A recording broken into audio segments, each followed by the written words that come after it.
Today's episode of the Live, Q, or Die podcast brought to you by Tactical Distributors. Unpossible 15 gets you 15% off all this great stuff. A reversible coat, sweet ass t-shirt, and they just sent me these summer shorts. Oh my God. Can we get this out of here? We can. So, these shorts, they're breathable. The boys, they're cool as hell. They're short. They're not too short. They're not too long. They're not Daisy Dukes. They're not Dirty Dukes. They're just right. So, Unpossible 15 gets you 15% off flip-flops, bags, shirts, pants, everything you need. They got those panties. What are those? The tactical brief things. They're so comfortable, and your junk comes right out when you need to take a pee. Holla.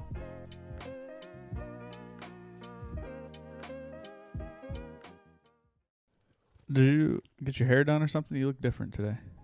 Yeah, so mistakes were made.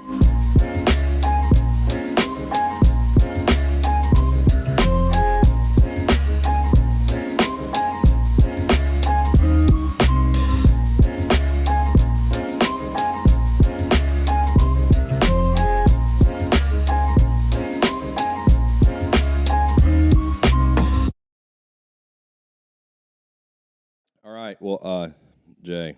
Yes, sir. Hey, buddy. Hey. So we're back again this week. Yep. Had a good time. Tom's a cool guy, huh? Yep. And he's a cool guy. You're wearing an ugly shirt in his honor, I see. Homage to Tom, yeah.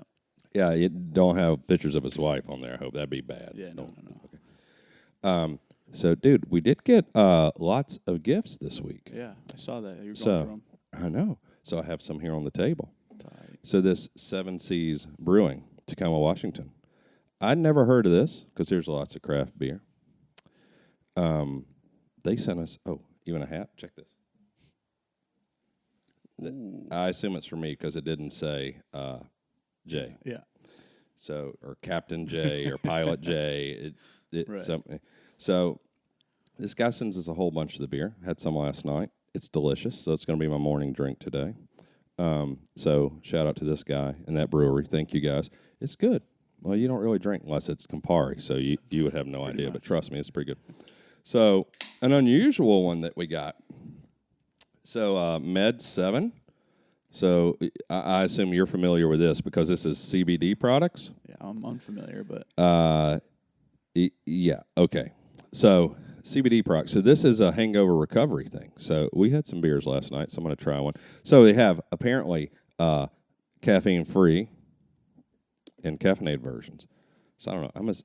Who knows? Maybe this is just a 5-hour energy thing, and they put CBD to sell it to you weed heads. I don't know. Probably just vitamin B in there to make you all tingly and feel like you're doing something. What's wrong, Papa? I don't know. It's a. I want you to try one because I'm not sure if that's if it tastes like weed. I don't. It's hemp. Hemp. You taste the hemp in that? Hemp. It's hemp. Hemp. It's an aftertaste. Are you sipping it? Well, there it is. I took a drink. I'm trying to provide a full experience I and got review. you. If you fucking bear with me. It's tolerable. It's not bad. If it gives me a lot of energy, I'm going to be stoked about that. But thank you to these guys. I don't know. Maybe this is going to give me a heart attack in a minute, or I'm going to pass out from the weed. But Is it the same? It's not the same people, is it? It is interesting. No, it's not the same people. Interestingly enough, this is 7 Seas. This is Med 7. Seems like maybe, but they're not. So we got that. So I appreciate it. That was a strange one that we got. CBD recovery products. Yeah. I'm going to give it a shot. I'm an open-minded individual. All right, so many other things we'll get into, Jay. But today, another special guest. Good friend of ours. He thinks the Air Force is stupid like me. So That's not true. we need to fight those guys. Give us a ride. We appreciate. No, yeah, I don't want to put words in my mouth. So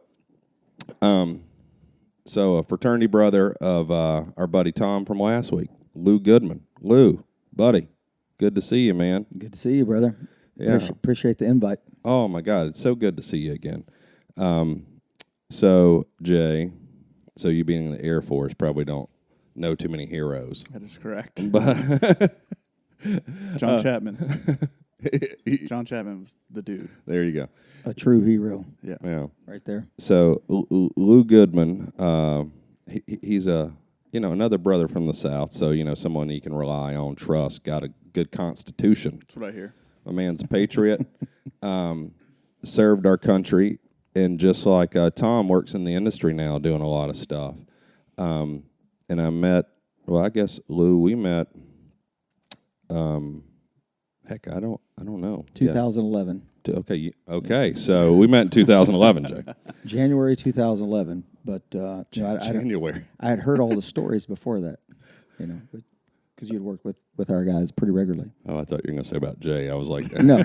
idiot was probably in middle school. I was then. in high school tearing it up. That probably means something different to me and you, Lou. I understand. Yeah. So, so you had heard about us? Yeah, we've been working with your group before that. Yeah. That's right. Yeah, for quite some time actually. Yeah. So we want to get some of those stories, but okay. So you've retired now from the armed forces, and you've got a training facility in where you're from, where your family's from, for like 1,000 years in East Tennessee.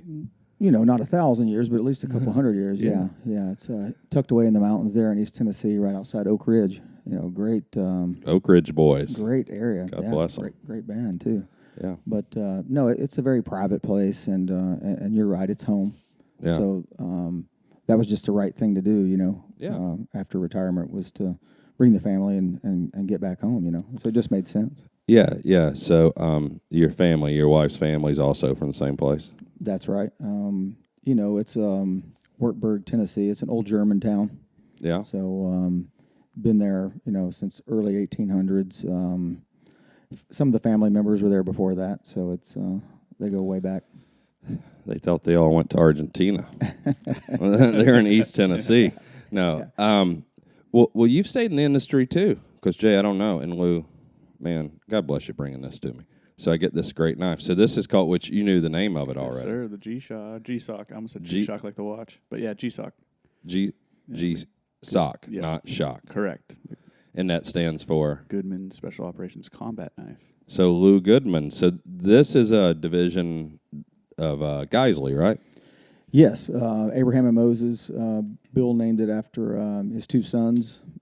I came on board, when I retired in 16, and brought some of my designs. And me and Bill had worked together for a few years. And Bill, what a great dude and a huge supporter of y'all's organization. He's done a lot of good things. Just a great patriot, man. Yeah. And we talked about it. He knew I was a custom knife maker, so it was just a natural progression. Hey, you want to bring some of your designs into my new knife company? And I was like, yeah, why would I not? Yeah. So I had only done custom forging up until that point. So it was very it was enticing to me to see some of the custom designs, brought into a production setting, especially with the machining prowess of a company like Bill's. Oh yeah, I mean his commitment to quality and also being a huge supporter of special operations in the armed forces. Okay, so we're going to start from the beginning, your little childhood, in a minute. But with this, tell us about the knife. Like, what's special about this, and how'd you get started making knives? And did you make your own knives when you were still in the military and in combat? You're using your own knife. Like, what happens? Yeah, I mean, I was a collector as a kid. We talked about that last night. I had the case through the 70s and the 80s, and if you're from the South and you're a kid that's about our age, you got case knives for Christmas and birthdays. You got them in every drawer in the house, and now I don't. I'm in the hundreds. I don't even know how many I have. But that got me interested in it. And then, using knives in the military, the scabbard, the sheath was always lacking. Of course, everybody always wanted a Randall, the coup de grace or the top shelf of knives. So that just got me interested. How can I use these blades? How can I make them better? So I started making them myself. Of course, they were terrible. So the first ones I made were terrible. So I sought out one of the top guys in the industry, Ed Fowler from out in Wyoming. I went out and apprenticed with him. Oh, you did? Yeah. What time frame is this? It was around 2007, 2008. So you just taken a little break from you guys I just took getting after all the terrorists. Yeah. It was right in the middle of, in the height of the war, but, they still gave us leave, so. That's awesome. Yeah, I took leave, sought him out. I mean, that's probably so good for just mental health at that point, too, because. It's therapy. Listen, now. I mean, we talked about it already, on leading up to this, but you guys that were in the military at that level within special operations, 9/11 happens like that 10 years, is probably, there's more experience and more to be gained in that time than, maybe the 50 years previous. I mean, it's amazing. So during that, I mean, you guys are actually seeing lots of engagement, and then you come home, you get some leave, and you're going to go learn to make knives. But, as with many things, to me it was therapy. So I took the leave. I went out there. He advanced me, a lifetime of knowledge, so that's how that came about. Made some knives when we were deployed, you had some leftover steel from something. I'd be in the motor pool in Iraq grinding away on steel. I still have some of those knives. Some of them were pretty shabby, but some of them are still very usable knives. So just went down that road, went to the source, learned how to do differential hardening, differential heat treatments, multiple quenches, how to make a knife a tool. There's a lot of knives that are cutting utensils, but in extremist times, I needed something that would pry. Yeah, because you mentioned it last night, but the idea, you think knife, you think cutting, but for a guy like you or somebody in the military that's got a fixed blade knife, like, what's the primary use for it? Well, the primary use is still, it's a cutting tool, but you can only carry so much stuff, across your gear, as you've seen, the evolution of all of our gear. So you're trying to narrow down, how can I make something that will be, multi-use, multifunctional, the multi-tool. Yeah, I like to think of that in design of our products, and probably some of that came from, also growing up with you guys and, like sister organizations of, how do you make one thing not compromise, but is it possible to do other things or make it as lightweight or, specific as possible? But if you can make one thing, serve several purposes and you're carrying less stuff, that's saving weight. You mentioned that 10-year window. Everything came down to how much weight am I carrying? Excuse me. How could I make stuff multifunctional? We were cutting the tags out of our pants. And off the pouches on the gear, and you only had limited space on those vests. So kind of this idea that I signed on with Bill to do. He allowed me to bring my designs in to their machining prowess, and we ended up with a great product, a locking sheath. Well, what all is special about this? Like, because if you ask me about the Fix or the Honey Badger, I can tell you, of course, everything why we did it the way we did. Like the nuances of this knife, like what's different about it, what's important, and what's all the stuff for. Well, you start with the tool itself. It's a differentially hardened knife, so you get. You get a Rockwell hardness of 60 on the cutting edge, 37 to 39 in the center. So that's how you get that strong ductile core. So meaning break. You need the edge to be hard and yes. Where you can sharpen it and it's going to stay sharp, but you don't want it to be brittle. Yeah, because a lot of your and I never beat up any of our competitors or other blades, but a lot of your fixed blades, they have no lateral prying capability. Because they're just totally hardened blade. Yeah, so if you're prying with it, you can break the blade. It'll break every time. Just like you showed me the little blade that's a screwdriver now. Yeah. How many of us Thanks, have? Aiden. How many of us Shout have? out. How many of us have a pocket knife that's a screwdriver?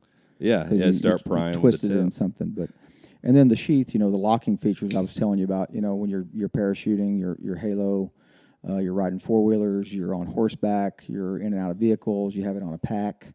You get that locking feature. That locks the blade in there. Mm-hmm.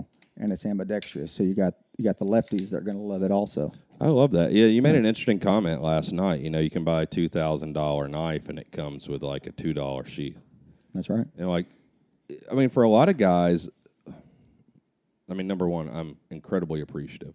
And I also feel like knowing that you're a knife maker and you make it to be a tool, and you gave me this, like I went ahead and stuck it right in the sheath. Like, I'm going to use this. So I go to Africa in a couple months. Like, this is going to cut some animals open. Because to me, a knife's a tool, just like a gun. Interesting note on that. So we were talking about Buford Boone last night. Yeah, a mutual friend of ours. Yeah. So the unit guys at his retirement had bought had got me to make him a knife, a custom knife. So I hand forged it. Oh, yeah. And we went up to Quantico to present it to him. You know, he had his ceremony. I hand him the knife and the sheath, and I'm like, hey, you know, is this going to be a safe queen or a user? So I'm like, oh, Buford's an Alabama redneck. If it's going to be a user, you know, you gotta stick it in there, you know. So he held it up and did the old, I'm going to use it. So that's exactly what I'm going to do because awesome. you know, we were talking, and I've got some Striders and other things but you know, great knives. I love Strider. Yeah, me too. But, you know, some of them are big and ridiculous, and like, what am I going to do with that? This is a great size. But also, you know, me knowing you and you designing it, like, this is just going to be the knife that I use for hunting now. But, yeah, the ability to pry, because I think with my pocket knife, like, I said, 9/11, I mean, you know how many things that screwed up and lives it ruined. But then just the basic stuff. Like the threat of being arrested if you go through the airport with a pocket knife. Well, they'll definitely arrest you if you bring that through, so make sure that goes in the check bag. Yeah. But, you know, I used to carry a pocket knife for 20 years every day of my life. 9/11, and then I lose so many of them going through security, or, you know, you get detained for having because, you know, you just forget because it's something you carry with you every day.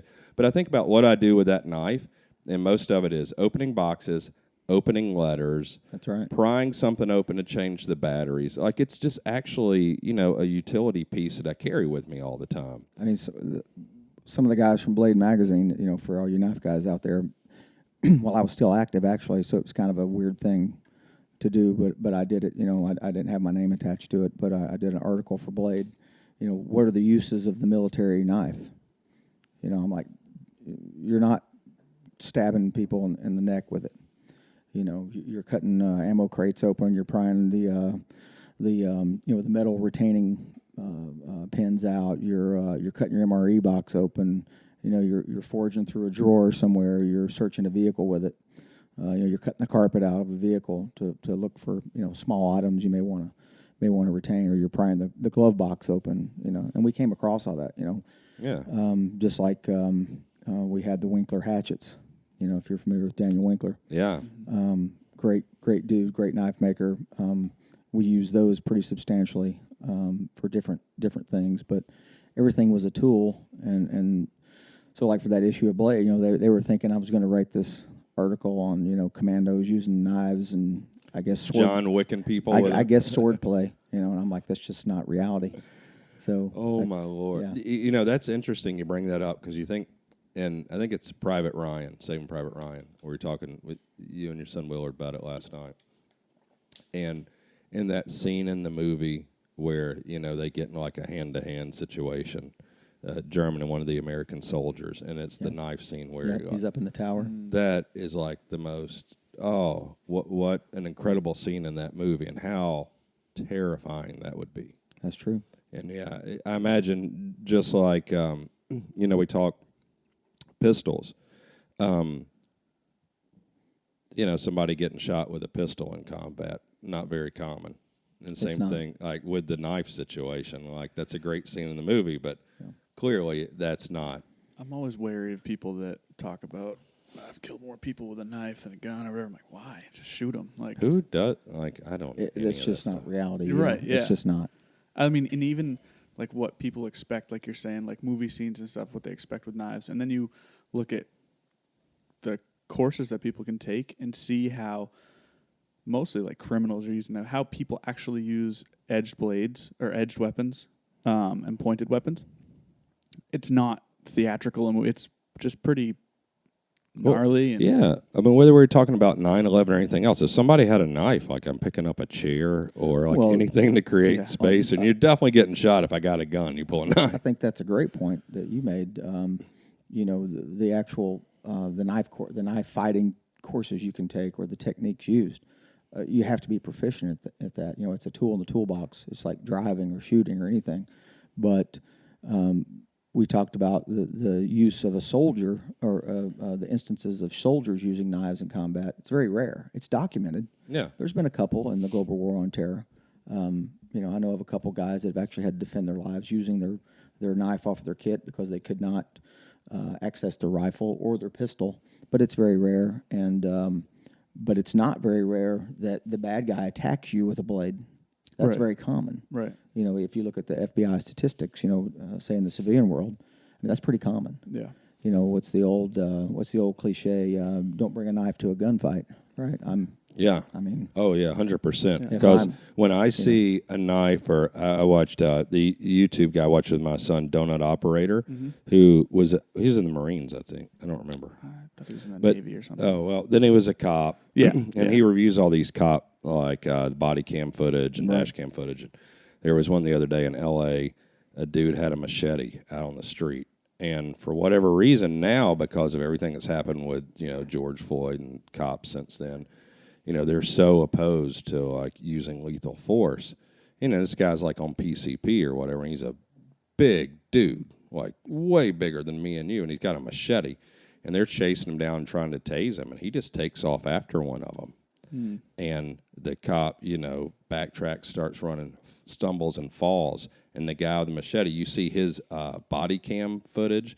And fortunately, one of his buddies came around the corner and saw the guy about to hack him with this huge machete. I mean, the cop was dead, and his buddy lights him up with a pistol. I mean, last second, and they show the body cam footage of the officer on the ground, and the guy is just above him, like in the air with the machete, and he gets shot. And be the most horrifying thing ever. Yeah, there's he should have pulled that Glock, man, that taser. Well, people don't realize it's mind-boggling when and much respect to our law enforcement officers, what they have to deal with on a daily basis. Yeah, what a terrible time to be a cop now. I never understood that concept or that that concept that people think that you can't use deadly force. You should try to talk someone out of something. Oh, they tried for 10 minutes with this guy, but this was also in Los Angeles, by the way. So, but I mean, not East Tennessee. Just from the just from speaking of like the global war on terror, seeing thousands and thousands and thousands of different lethal scenarios, it all comes down to just a few seconds to save yourself, save your mates. Yeah. It's just it's impossible to try to explain, to someone who is saying, could you just talk to him a little more? Yeah, has never been in that situation. Maybe you use a little less lethal force. And you could, they could accept it, or they could pull a machete out and you're dead. And that's the other thing, too. What's the difference between why do people have this assumption that, a gun is greater than the knife or whatever? Like, the person doesn't have a knife to just, like, tickle you or have fun with you. The little part of my brain, I am far more afraid of someone, for me to you, wielding a machete than I am if you pull a pistol. I think I'd rather be shot. There's a great video of some guys testing that with sim rounds, I think it's like the 27-foot rule or something like that. It's a close the distance drill. Right, yeah, exactly. 100%. And like 8 out of 10 times, the guy's getting poked before he can get his gun out. And it's all from like common concealed positions, I guess, or setups. That's 100% right. And a lot of times it comes down to training. Those drills are meant to show, I think we were talking about it earlier this morning, why we do certain drills, why we do certain scenarios in training. It shows you what it really takes to get your pistol out or to react to any situation. Those drills are really good. I recommend those highly. And that's with a guy that's expecting you. We're standing however far apart, and I'm expecting you to come at me. Yeah, you're still. Yeah, you know it's going to happen. Yeah, you're still stabbing me before I can get my gun. You don't have the environmentals of being out with your family at the movies or the grocery store, or just living your daily life. And that adds a few seconds. So if you add seconds and seconds and seconds, that could be the deciding factor. And terrifying. defending your life, Yeah. Well, okay, so I want to, because we could just go on forever about all these things. But this is offered through Geissele? It is. That's correct. Yeah. So is this the one model you guys offer, or are you doing other models through them, or what's going on? We have 3 other models offered through Abraham Moses and the Geissele, the Geissele website. We have some smaller everyday carry knives, EDC knives. This is probably the coolest one you brought me, right? Hi, Jay. It's the one that you get the most performance out of it, and we call it a high performance knife. Ooh, it's just for me. It fits your hands. I'm a unit. Big knife into small knife. That's why you have some of the features, the rounded edges. Nothing sharp. But the other knives that Abraham and Moses and Geissele offer are awesome knives. They're made out of D2 steel. This is a PD1. What's the difference?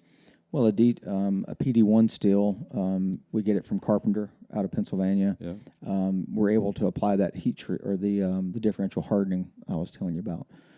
With a straight D2 knife, those are they go through a different heat treat system, which it's less time with hands-on. So they're a little more affordable for the guys that don't need that extreme amount of retention, that extreme amount of all right. So it's just durability. Like titanium silencer. It's the same thing as you were telling me yesterday. Between titanium and stainless, and it's like how. So it's we talked about it yesterday. It's like how can we do it within our company to mass produce something that it is at a lower price point, but offers what 99% of people need. Well, all right. Well, let's back up. So little Lou Goodman. This is where he's going to start talking about basketball a lot. Basketball. Oh, love basketball. Tom and I. Yeah, we connected over basketball last week. So I grew up in a city in the South, but I get it. My redneck cousins out in the country. I spent time there. So I have an idea, and also having a farm that was in the same general area as where you are in East Tennessee, like the Appalachians continue down. That's where my farm was. But so, little Lou Goodman, you're growing up there. Your family's been there 200 years. So what happens? How do you end up in the Army?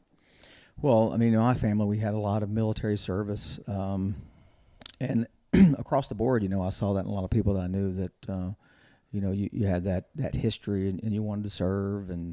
But I was never forced into it. I knew... I just felt that calling. That's what I wanted to do. I think. You think that's from did your dad serve? My dad did. I had five great uncles in World War II, Korea. He was MIA. One of my uncles was MIA in Korea. Never came back. Prisoner of war there. All the way back to the Civil War. My second great grandfathers, Revolutionary War, fifth great grandfathers. So there was the history of the family there, but I never felt the pressure of.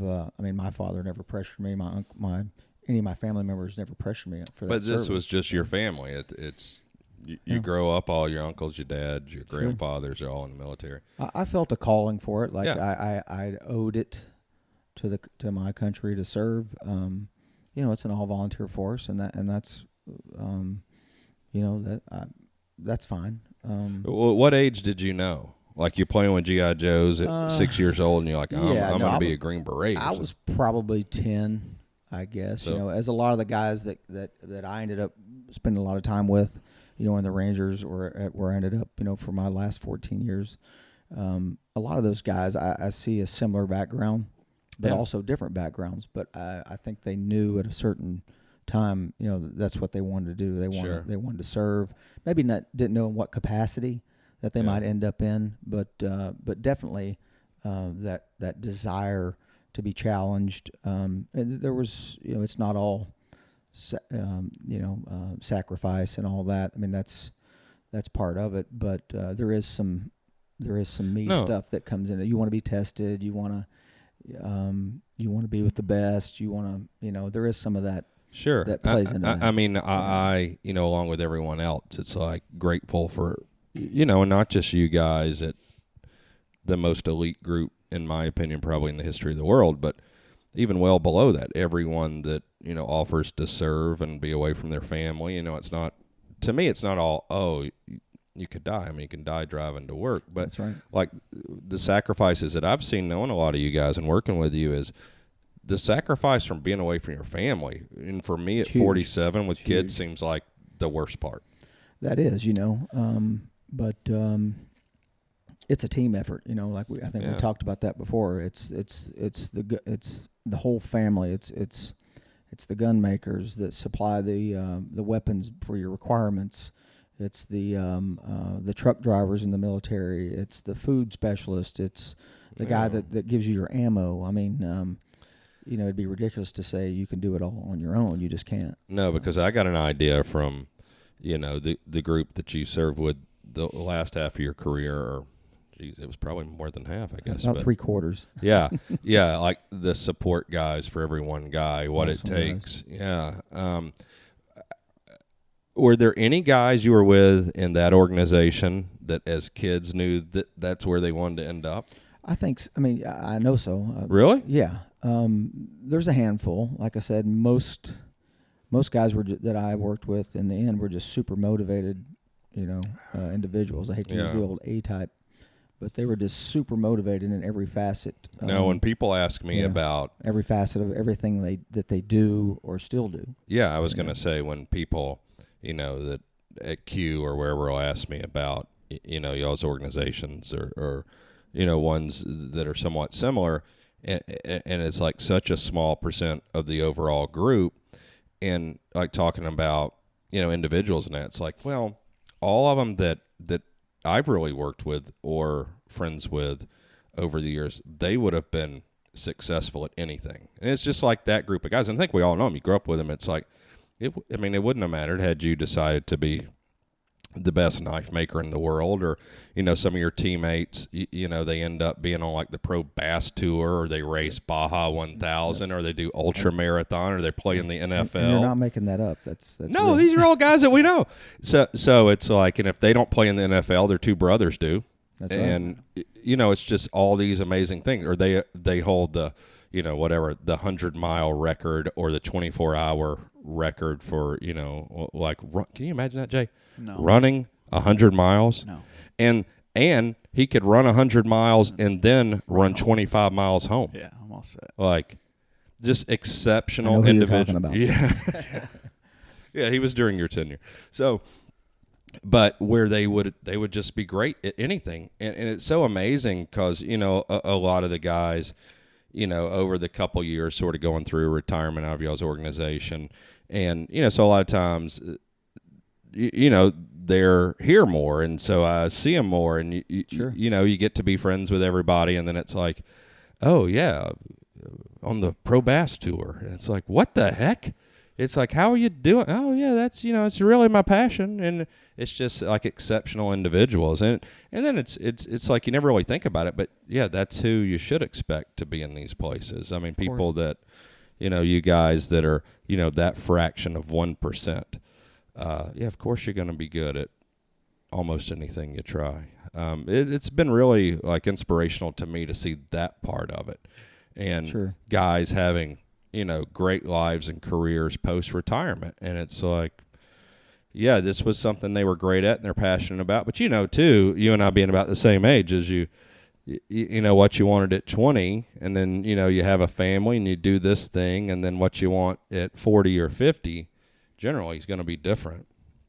But I love seeing your success or Tom or any of the guys, and I love the fact that a lot of you guys stay in the industry in some capacity, because I know how your organization and similar ones shaped my career and what I learned. And we talked about it yesterday when I think about competition, whether it be silencers or guns or anything that we choose to work on, how fortunate I was and what I learned, and what, Ethan and I, for instance, being heavily involved at the direct level, how it shaped the way we did things moving forward forever. Like the testing, no doubt. The use, what's important.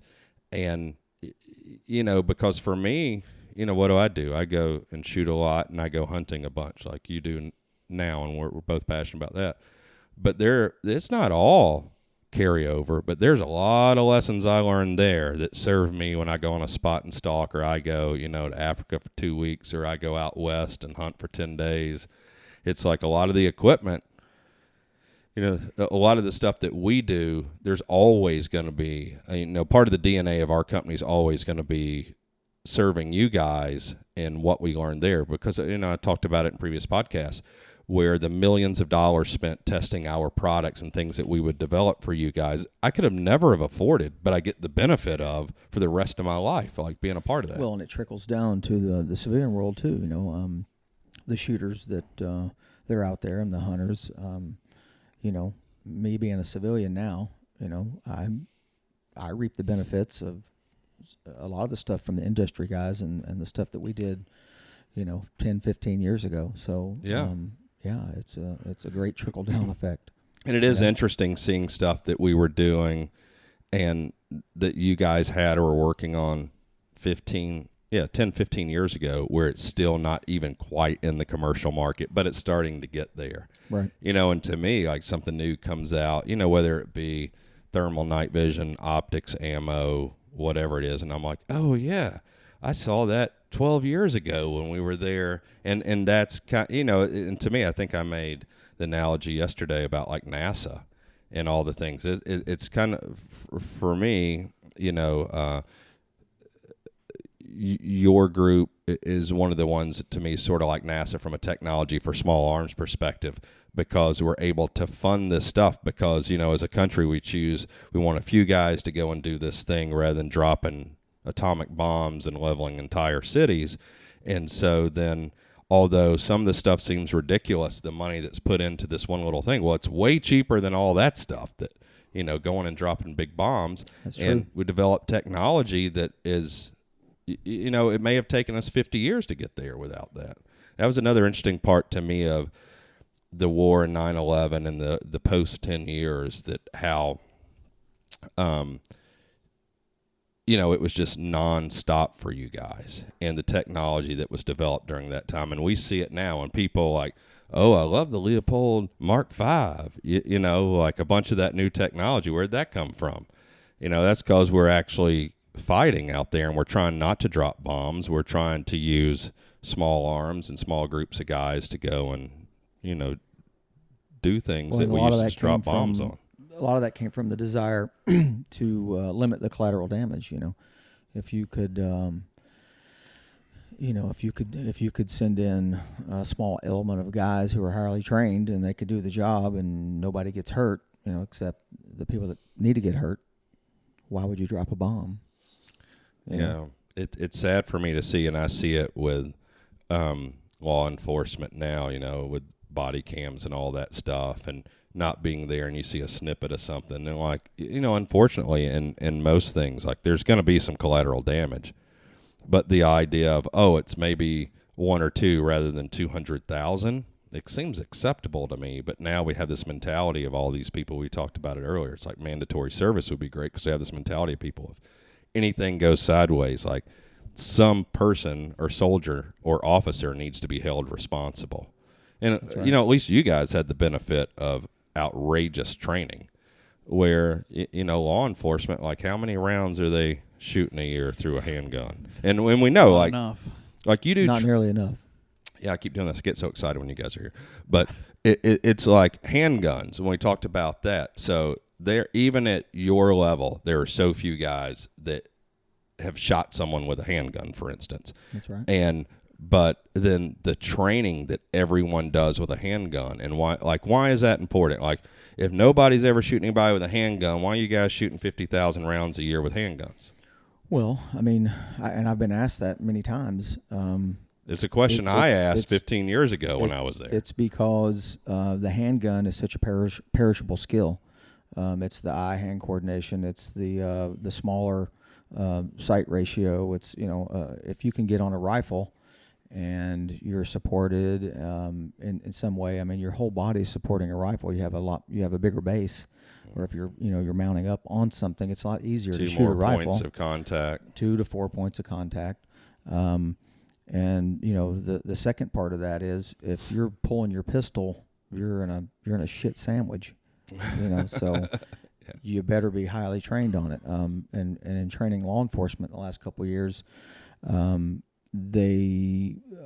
if you look at the stats, if you go to the FBI or if you go to your state law enforcement stats, the FBI keeps a really good compilation of all the shootings and why and what happened and the numbers, how many rounds fired, and stuff like that.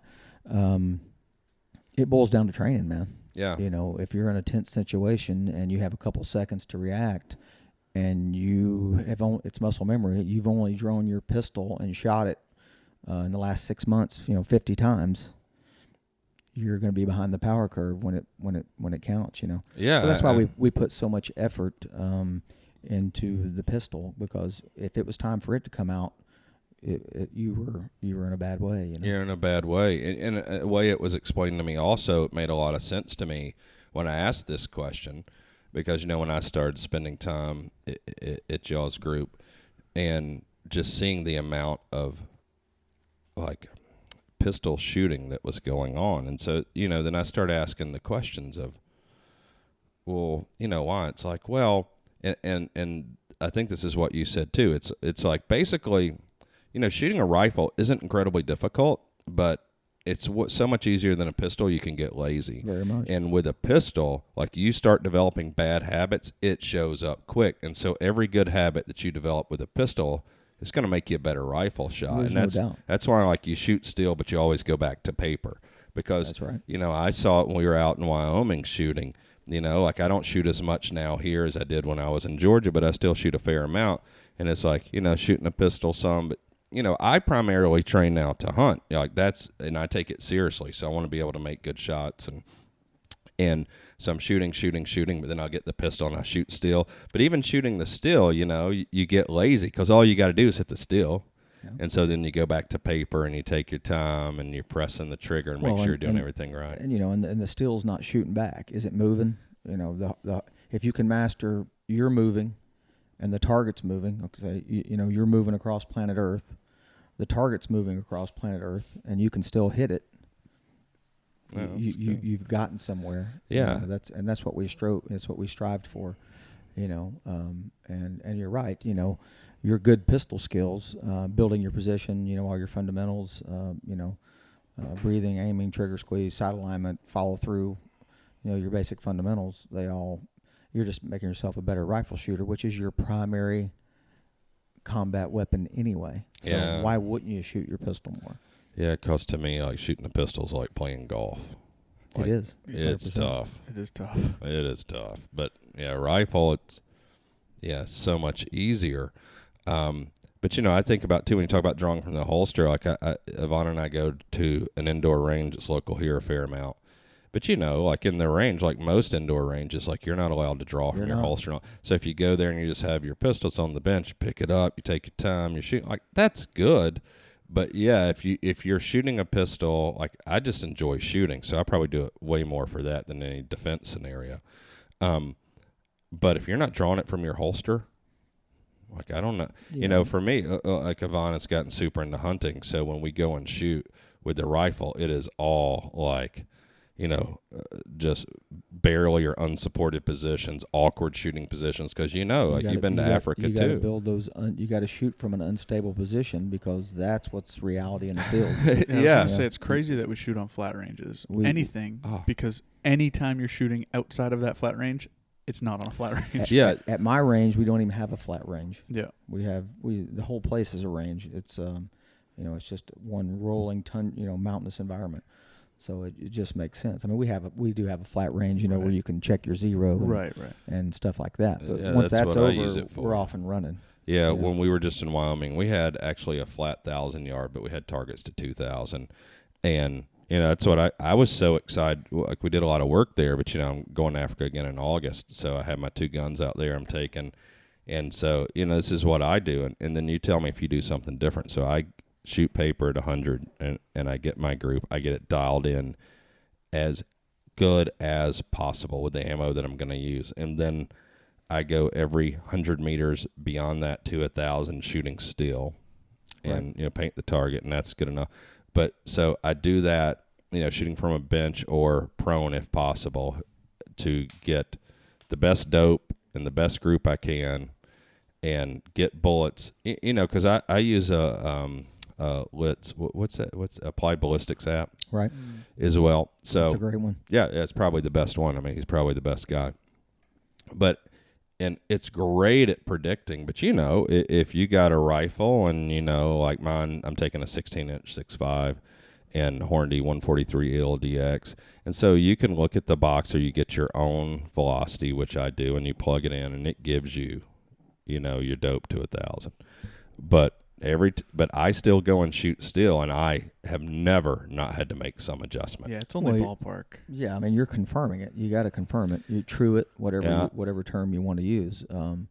You got the devices that you can clamp on your gun, or you got the I don't want to name names, but you got that's portable. You can name names for your velocity. Or we use the lab radar, I think. Or you have like the Ailer systems. Not everybody can afford a $30,000 system in their backyard. Really? But there's portable devices, as you just strap onto the gun. And I've tested them against the $50,000 systems, and they're within a couple feet per second. Yeah, if you're strapping it on the muzzle, it's good. Because some of the systems you're talking about, and we've got one too, it's like trying to get velocities even downrange and stuff, which is good. But what I was saying there, so what I do is I get paper at 100, steel out to 1,000, and I got all that confirmed. And then I just, like in Wyoming, so we had the flat range, Thomas. Then we go up in the hills, and everything else is shooting at angles and, weird shooting positions. And I have her do it. And, sure enough, like the first big mammal she killed last year, it was, like the week leading up to it, all we did was she shot in every, like, unusual position, and you have to do that. And her first shot was that way, and she made a great shot. And because I don't know, sometimes how it is hunting. I don't know, maybe a quarter, a third of the time you get to take your time, and you get a broadside shot, and you're able to take your time and get supported. But if you can wait long enough for that, a lot of times I can't wait. I'm like, I've got to eat this thing tonight, so I need to get it down. Yeah, or if you want a certain animal or something, 75% of the time, then or whatever, you can't get as close as you want. You don't get the angle you want. You're not in a position that you want to be. But if you want it, you got to make a shot. But it goes back to what you said when we, segueing backwards, whatever, about training. If you've not trained to shoot those awkward positions, and then that affords itself to you, you don't have the confidence. I think you said it when we were talking. Confidence is confidence. The best thing I can have. For me, shooting and training is about having confidence. It's not necessarily how many rounds I put down range. It's about muscle memory. It's about, you briefly talked on, being at an indoor range where you can't draw your pistol. But you can do that at home without any bullets in the gun. That's true. Or with bullets in the gun if you're a little crazy. Well, I'm trying to be. You want to buy a new television? I'm trying to be the safety guru. Oh, here. right. But yeah, your mag changes. You can you can work that at home. Your trigger squeeze, part of your fundamentals. You can work that with an unloaded firearm. Yeah. You're making money doing all that before you get to when that opportunity presents itself, Yeah, because, even hunting, I've had just about, it couldn't be every scenario, but just about every scenario where something can go wrong, like, I've had it hunting. And, just the confidence and staying calm and knowing that you can remedy the situation and then put another shot on target. No plan survives first contact. Yeah. Is that what Mike Tyson said when he's like, everybody's got a plan until they get punched in the face? It's similar to that. Yeah. But that's the military side. No plan survives first contact. Oh, yeah. It's you good. can plan for everything, and as soon as you start to plan, it goes different. Exactly. It's good to have a plan. You got old number 6 in your hip pocket. So if you're on the fly, you can run old number 6, come in whooping and hollering, from the blazing saddles. It's funny. It's a funny term but yeah, a plan only survives as long as the powers that be affect your plan. It's going to plan. Yeah. Well, what? All right. Well, let's. You got me through the childhood, and then we stopped. All right. So I was going to say, let's shift gears again. All right. So you're in high school. You're done. what do you do? Briefly touched on it. I went into the late entry program in 1988. Reagan was still president, so that's been a while. Went active duty. Yeah. That makes us feel old. Jesus. Went active duty. You ever even heard of Reagan? Once or twice. But I was afforded that opportunity. I knew what I wanted to do, so I signed up. A year early. Well, why'd you pick the Army? Well, I wanted to be a Ranger. Okay, so that was your goal. You wanted to be an Army Ranger. You and Tom, Airborne Ranger. Yeah, that was like the childhood dream. You wanted to be, and we briefly touched on it. Want to be tested, and you're going down the line. We're both kids of the '70s, early '80s. So I knew all the guys from Vietnam. They were a lot of my hometown heroes, people I grew up with, friends of my dad's. Even Marcus Luttrell, like he tells the story, like his mentor was, like their neighbor or whatever who'd been in Vietnam, and that's who got his brothers trained. And I think a lot of times you see that's a factor. So knew that I was going to do, the Ranger, so I signed up for that for the beginning. Did that, went to Fort Benning, Georgia. Probably the hottest place on earth at the time that I, until I was spent, a good portion of my life in the Middle East, of course. But, they call it the armpit of the South, if you will. But, no, it's a nice place in the winter. That's very hot. I went there in August. August? Left on my 18th birthday. So that was interesting, from Knoxville, Tennessee. Rode a bus. That's before they put you on a plane. You had to ride a bus. So spent my time there, airborne school, basic training, airborne school. Did all my young years in 3rd Ranger Battalion. Well, you joined the Army. How long before you're in Ranger Battalion? You do the pipeline, you do basic training, you do advanced infantry training. All that's at Fort Benning. If you've got that in your contract, you do airborne school. It's similar today, and then you do the Ranger Indoctrination Program, which is now called RASP. Ranger Assessment and Selection Program, which it's a really good program. It's about twice the time that we did. It was a 3 or 4 week program, and you get selected if you pass that, and they send you out to the Ranger battalions. So that's how I ended up. Actually, got to stay at Fort Benning in the 3rd Ranger Battalion. Okay, yeah. Yeah. Did you do any deployments before you had a tab? Nothing to combat. No, I was unfortunately or fortunately, how you can look at that. For me, I looked at it as unfortunate. I was in the Ranger Indoctrination Program during the invasion of Panama. Oh yeah. So, I was the first guy to show up. Lindsay too. Yeah. Yeah. Well, no, Lindsay went into Panama. Yeah. So I showed up. Oh, you said. We were in the same company together, Bravo Company. I remember that Noriega. I showed up, I'm like, oh man, I just missed this opportunity, right?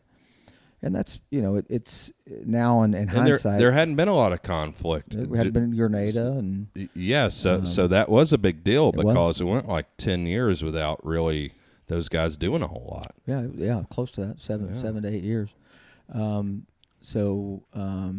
I look back now, and they talk about survivor's guilt. You see that a lot with veterans now. Whether it's through the post-traumatic stress, whatever you want to call it. I don't call it a disorder, or I don't add the D because I don't think it's a disorder. Yeah. But you do have the survivor's guilt, and I look back now and I experienced that. Oh man, I didn't get to go with the guys, and right. And then I was in 3rd Ranger Battalion, and I actually I got out after 4 years, had a break in service, and then my same company. You did? You got out after 4 years? I had a break, yeah. Oh. And so right after I got out, the same company I was in, went to Somalia. So I was like, you got to be kidding me, right? So I look back now after, 20-something, 5-6 years later, and I realize what was going on with me there. I spent about 5.5 years out of the military, and then I went back in. I didn't even know that. I did, yeah. Yeah, had a 5.5 year break, and it was just, it was painful, Right. It was that desire. You feel like you failed because you failed your mates. Yeah. So I think that's had a big part in driving me back in. Because Somalia, what a shit show.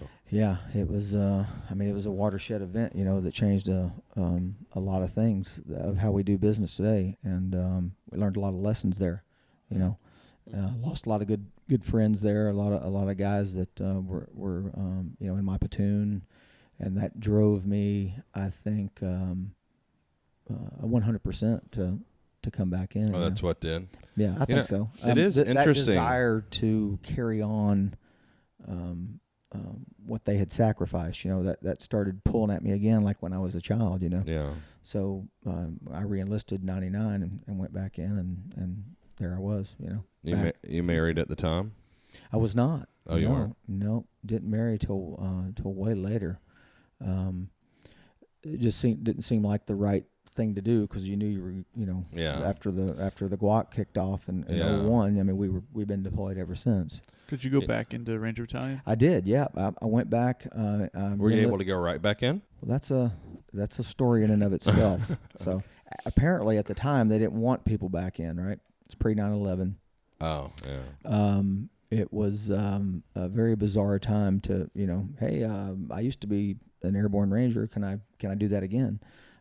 Fortunately for me, I had a lot of people that were still active and come, up and through the ranks. Like my peer group were like master sergeants, E7s, master sergeants, that many years later. So I just called those guys, and I did end up back in the Rangers. Yeah, I went back into 175 down in Savannah. Yep. And was really? Yeah, that's how I got down there. Yeah. Oh, I didn't know that. I thought you went from Benning to Bragg. No, I did a couple years down Savannah as a squad leader down in 1st Ranger Battalion. Oh, that's cool. And then you got to experience both. Yeah. I think it broadened your different philosophies of inside the Ranger Regiment itself. Yeah. It was good to see that different mentality of another area. Well, I even think with some of these smaller conflicts, which smaller, that's not trying to belittle the loss or anything, but, whether it's Somalia or Panama, whatever it is, like we got this machine that is training all the time, and you got to exercise it. And the lessons that you would even learn in these, these smaller engagements and how that really pays dividends when we get in something like post 9/11. I think it's important. Do you think Somalia for the military was like the North Hollywood shooting was for like SWAT teams and stuff? Like, it's interesting. That seems like a good way to put it. It's similar in many ways. Yeah, it's crazy from the bottom up. What kit do we wear? Are we armored? Do we wear ballistic helmets? Do we wear ballistic eyewear? Do we carry more mags? Do we carry our night vision all the time? There were so many lessons learned. And then when I left 1st Ranger Battalion in 2002 and, ended up at Fort Bragg, at my place. So it was post 9/11? Yes. Yeah, because I think like Lindsay may have been like the first class before that or something. That's right. Yeah. But when I ended up, up at Fort Bragg, those lessons learned were being pushed at you every day. They had already been, and even in the Rangers, they had been implemented so many years before. The lessons learned from the battle in Mogadishu. How much water do we carry? How much ammo? I think I already said that, but all those were being pushed on you every day, and every tactical scenario that you trained on, you were living that. So yeah, you were definitely. We reaped the benefits of that event, and then and now we've added to that. For the last almost 20 years. Right. I can't believe I'm saying that. I know, it is amazing. Pretty amazing. I guess 2000. I hadn't even thought about 2001. So 2001. We're at 20 years. Oh my Lord! Like 2 or 3 months. Yeah. Apparently, the drawdown is supposed to end on September 11th of this year, the 20th anniversary. That's right. Which was implemented by the the current administration. I don't know if that's a jab or if that's a good thing. Right. I'll leave it at that. Yeah. my good friend Scott Miller's over there running that. So I'm sure it'll be done by the book very appropriately, and I know it is. You can follow it and watch what's going on. Yeah. I can't believe. Because that for our generation, that's where, that's the JFK shooting. Like everyone knows where they were when that happened, No and doubt. I know exactly. me getting to live this life of luxury, you know, thanks to dudes that actually sacrifice. I mean, I'm like at my breakfast spot in the morning getting me like a smoothie and a banana, and it's on TV and there, like on my way to work that morning. Yeah. You know, and I remember I sat and they had a little lounge area in this little, you know, kind of yuppie breakfast place, and I sat in a leather chair and watched, you know, television, watched this for probably till like 2:00 in the afternoon. Didn't even go into work. Yeah, I mean, it's 20 years. Jesus. We I lived off post in the range battalion down there with another NCO, and I remember like it was yesterday. You know, we weren't working that day. We had a late work call because we had done something all night long. Yeah. So we're all standing around drinking coffee. You know, trying to convince ourselves we need to get back in there and start working. That's the motivation. Yeah. So we're standing around and you know and it happened, and we were just like, wow. You know, we just looked at each other and we were like, excuse me. Still hits home. You know, this is going to change everything for us right now. You know, we were just talking amongst ourselves, you know, and we were like, this is going to change our lives, you know. Yeah. And we knew. I mean, and then, you know, we better get into work. It's time to. I mean, and not only soldiers, but you think about, you know, every liberal asshole that's against everything that, you know, you and I would believe in, let's say. And it's like, but we got TSA every time they want to fly somewhere, they're still taking their shoes off. That's you know, right. Like it changed everyone's lives in this country. Yeah. And that makes me sick. I hate it. I mean, that's where they won, you know, that's true. In the end. And that's an idea of our response. You know, we had some appropriate responses like, okay, we identify all these terrorists, let's go kill them. That's great. But then this is one thing with our country where it's, to me, sometimes the overcorrection of some of this stuff. Because to me, I think where they won ultimately, until like us as a culture really decide to just change this, they took some of our freedom away. No doubt. That day, just because of, you know, using airplanes and now how much harder it is, and you know, the difficulty of air travel now for everyone just as a result of that. And that makes me sick and I hate it. Well, they put that, you know, it's the number one thing that a terrorist wants to do. You know, they put fear in us as a nation. And now it's almost become part of our culture that, you know, we have that fear instilled into us. Oh, they're going to do something to us. What are we supposed to do? Yeah, and as a society, we don't, you know. It changes the way you just react to things on a day-to-day basis, you know, and that's the whole point of that. I was in whole agreement with, you know, that movement at the time to continue on with your lives and don't let them win. See, that's my point. Is like when we talk about collateral damage, shit is going to happen. You know, whether it's, you know, every DOD asset that we've got. Shit's going to happen. Like, it's just going to happen. I mean, especially a nation this big, this many people, this vast geographically. There's going to be stuff happen. And, you know, you just can't. I hate the idea, you know, whether it's COVID or it's that. Like, oh, if we care about each other, we have to let the government make all these new rules for us. Like, yeah, no, we don't. We don't. Let's just learn from it and move on. Yeah. And you see it, like, one thing I am proud of, we talked about earlier, it's like after 9/11 and these guys with box cutters are able to do what they did. And now you stand up and try to kick the door on a cockpit, and God bless America. We got people, you know, moms, dads, the one we were talking about happened last week. Just a couple of days ago. Every American, because you saw in that, too, it was a very diverse group of people that jumped that dude. That's right. And it's like all of a sudden, just like in the military, we're all Americans. Like, forget the rest of this stuff. Yeah, you try to jump up with a box cutter now and take a plane over, see what happens. Like, you land dead.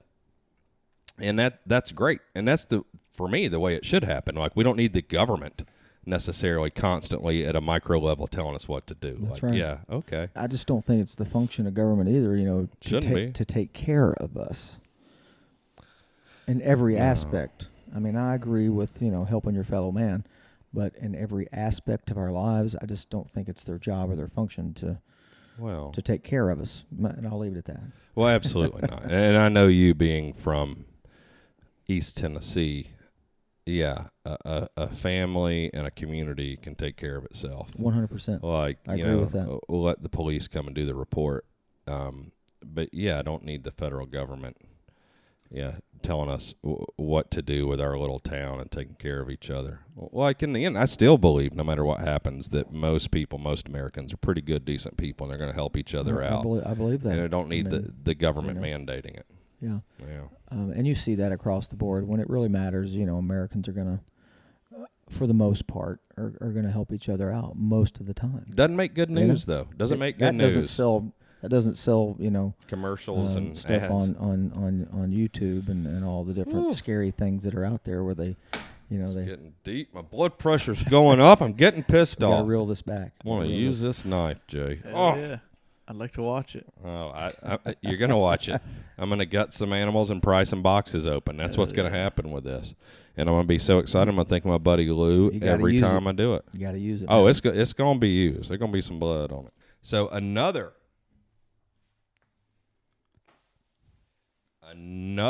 great friend of ours that sent me some stuff, and I know you're going to be jealous, which leads me to this question. Ooh. So who made this stuff? I know That'd be our buddy Mike from Kilo Tactical. Little sweet Mike from Kilo Tactical. And this is the Rhodesian. I was going to say, that's some Rhodesian pattern. Yeah. So, this is incredible, and I can't wait to go back to Africa. Now, my buddy Guy, who cheers, buggers. There's no way you're making it back from Africa with that. They're going to keep that. Oh, he will definitely keep this, because he doesn't even call it Zimbabwe now. It's like you say Zimbabwe, he looks at you like you're speaking another language. Rhodesia. So I imagine that I will lose this one just like the last one. I imagine my little buddy Guy, or PH over there, is going to end up keeping it. And I'd be honored for him to have it. I mean, he was a Rhodesian soldier, and that's cool. I believe that is the Citadel. That's their own. It's not another company's bag. They did all the cut and sew, and that's their own thing. That's probably why it cost a fortune. When I was over there on my Africa hunt down in South Africa, our host was a Rhodesian guy from back in the day. So was he awesome and hilarious and had great stories? He was awesome. Yeah, I had the greatest time. The stories, unbelievable. They're the first stories that rivaled stories from your organization that I've heard. Yep. Hey, Thomas, we need to fix our Ranga. Yeah. Oh.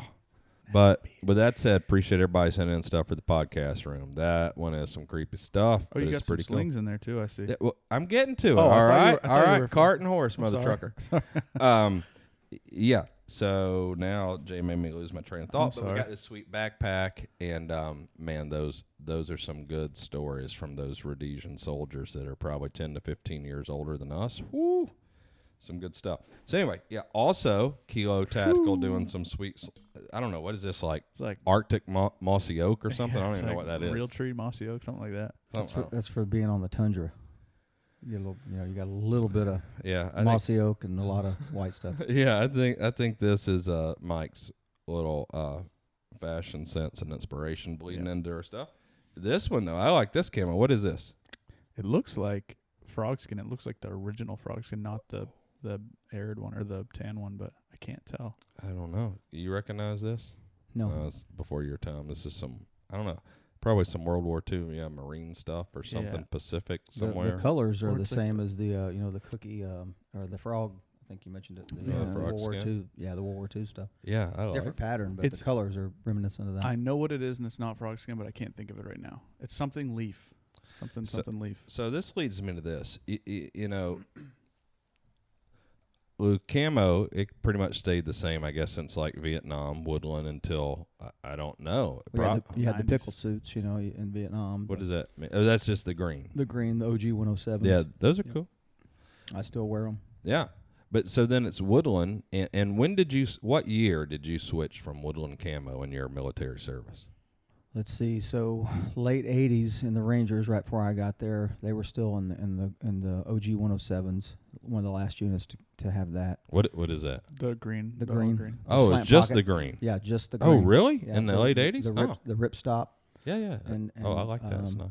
And then we went to the you had a desert pattern, and you had a woodland pattern. That was like the 5 or the chocolate chip or the chocolate chip was first, and then it switched like to a tricolored desert. DCU. We learned the lesson from World War II and on that you needed different types of camouflage for different areas. Of course, the Army did not learn that when they went with the blue camouflage. Later on. No one ever claimed they were the smartest branch in the world. That was blue. I don't care the ACU stuff. Yeah, the ACU. But one camouflage for everything. But the Rangers, we never adopted the one camo for everything, and at the unit we definitely didn't. We stopped wearing woodland and went to a new pattern in probably 04, 05.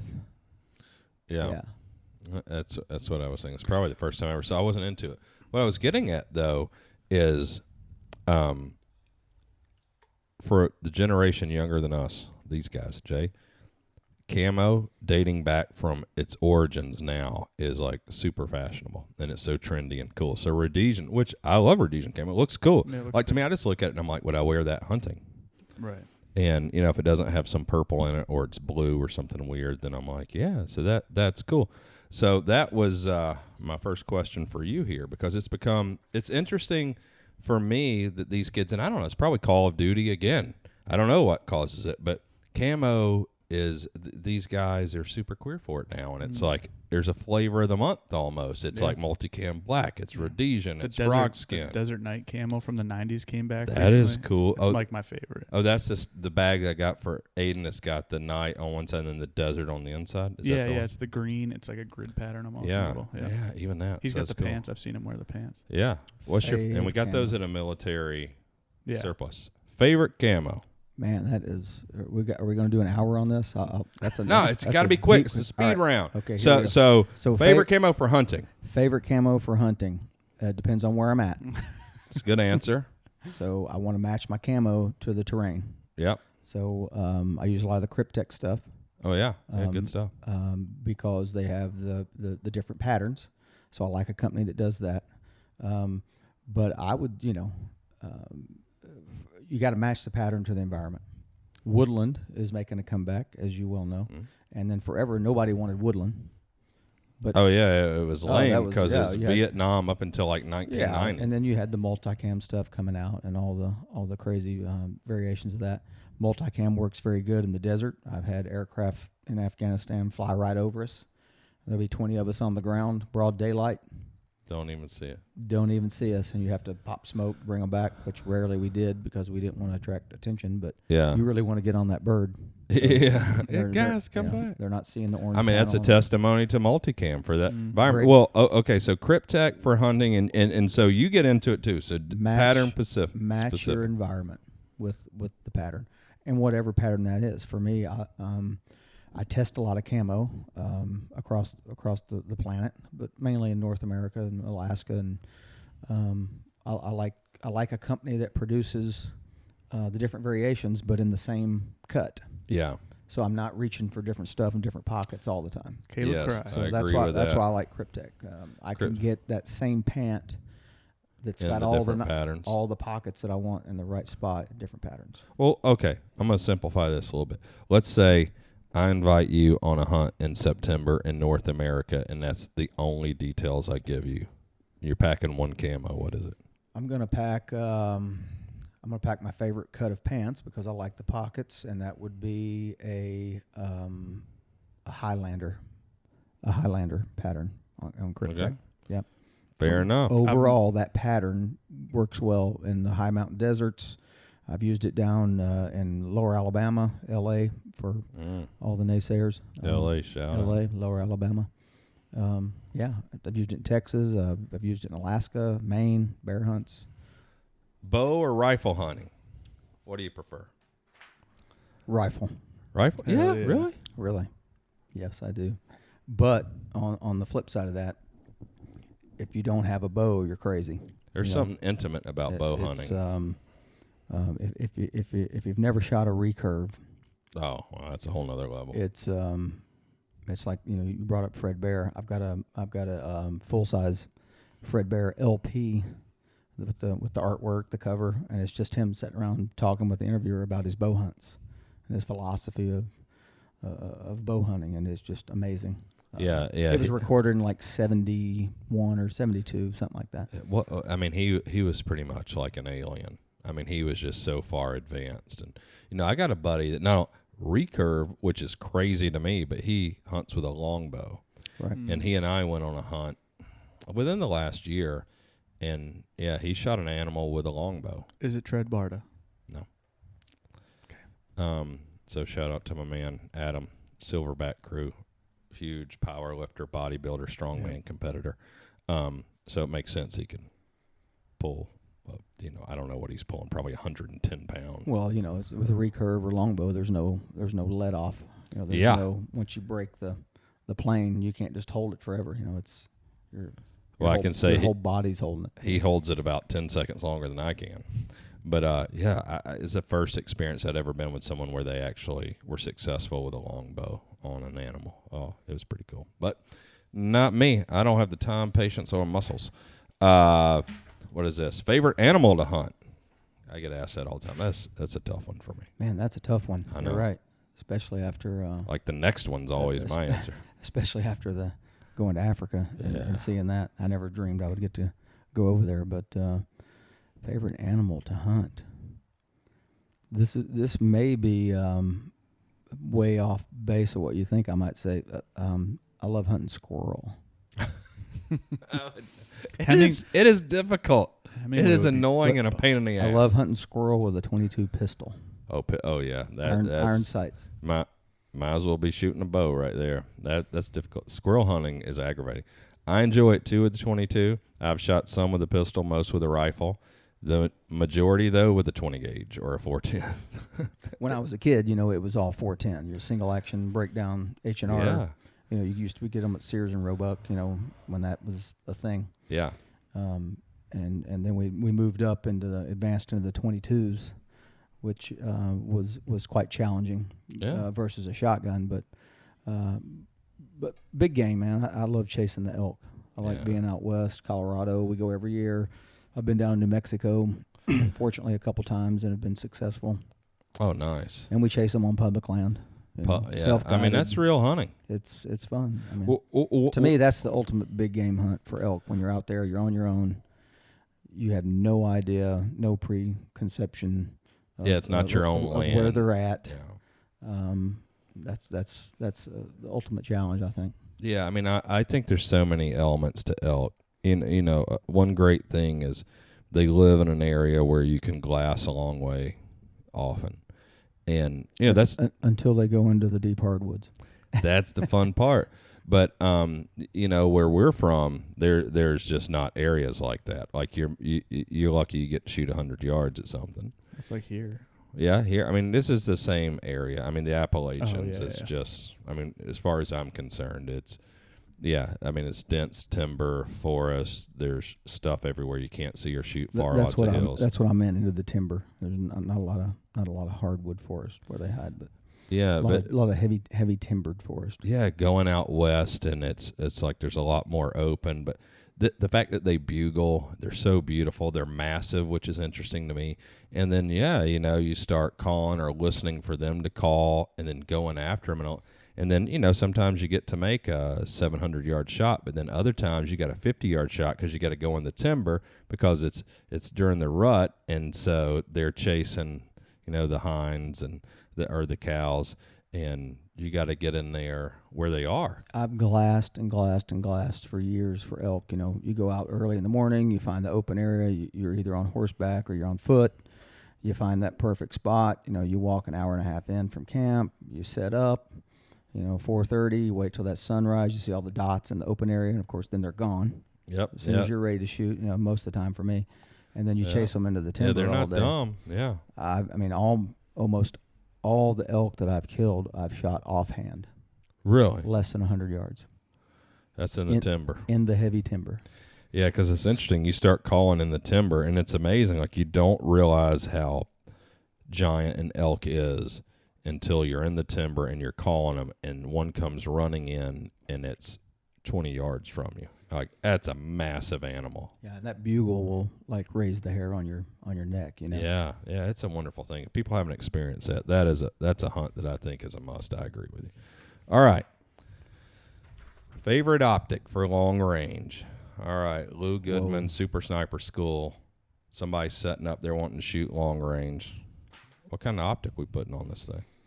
Well, they probably wouldn't be calling me for a sniper school, even though I love to shoot long range. I would probably give them the phone number of some of my buddies. Yeah, because that is hard to teach, man. Yeah. So I stick with the pistol and the carbine distances. But yeah, man, without hurting all my buddies in the industry, I mean, we were talking about there are a lot of great optics out there. It's been a watershed, of events that I hate to fall back on a couple of the conversations we had. What's come out of the 20 years of sustained conflict? Well, we've got a lot of good. We glass. Don't have the Mark IV 10 power with a mill dot, which was there for 20 years. We have a lot of good glass. We have a lot of good equipment. We have a lot of good camouflage choices. That's right. I mean, everything you're asking, we have a lot. We have a plethora of that's out there available to your average civilian who's a shootist or a hunter or an all-around outdoorsman. That's a tough question, man. I mean, I run everything on my ARs from unpowered one power red dots, all the the different companies are out there, the Eotechs, the Aimpoints, the what's the miniature one? The T1, T2, the T1 or the Trigicon. Yes. The RMRs, the RMRs, Delta Point Pro. Yeah, the Delta Point Pros, the RMRs. I've run. We dived into putting them on our pistols. That's a popular thing. And I use them all too. And I mean, you're nicer than me, and I don't mind calling people out. But when it comes to optics, like there's 5 or 6 brands that I will use, and like right now, I'm a fan of Leupold.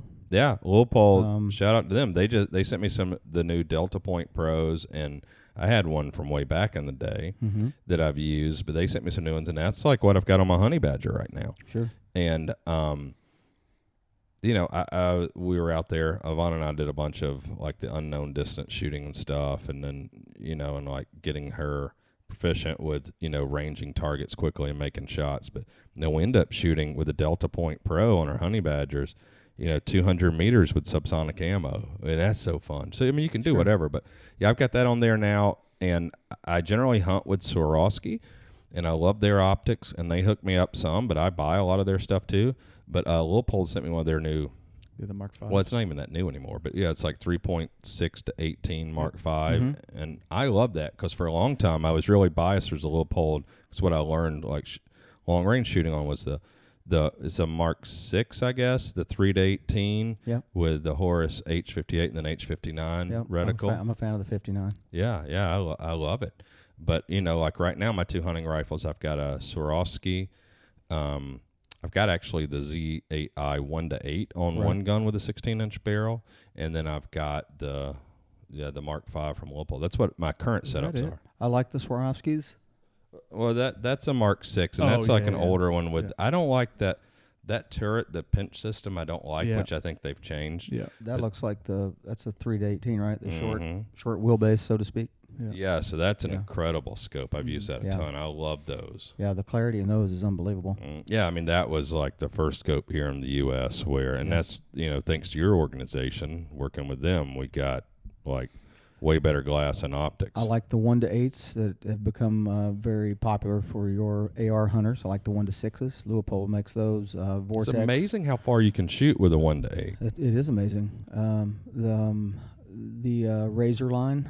Yeah, I got a 1 to 10 recently. I like it a lot. Super. Even their I run a lot of their, I guess, the PST. It's an older. Is that right? Is that one of their lines? The Viper PST. The Vipers. It's the grade below the Razor line. I've got 1 to 6s on some training guns that work really good, and those don't break the bank, But I'm still a believer in if your glass is 3 times the cost of the gun, you're probably doing really good. Yeah, you can see really well. Yeah. But I try not to make it a money thing when I make my decisions. It has to be performance. Yeah. So the Swarovskis, I really like their glass. I think we were talking about the super pinpoint stuff that you find on the Night Force. Yeah. A lot of groups have been shot when we did a lot of our testing with that reticle you were talking about, the Night Force. Mm-hmm. When you're trying to group guns for an evaluation. Yeah, trying to shoot those little groups. We did that a lot. But as far as for hunting, I mean, I just there's so many choices. I think you just have to pick one, and as you see the glass, because everybody's eye is different, it has to be something you can use. If you're not familiar with your dope, if you're not familiar with dialing, you might want hunting turrets. Yeah.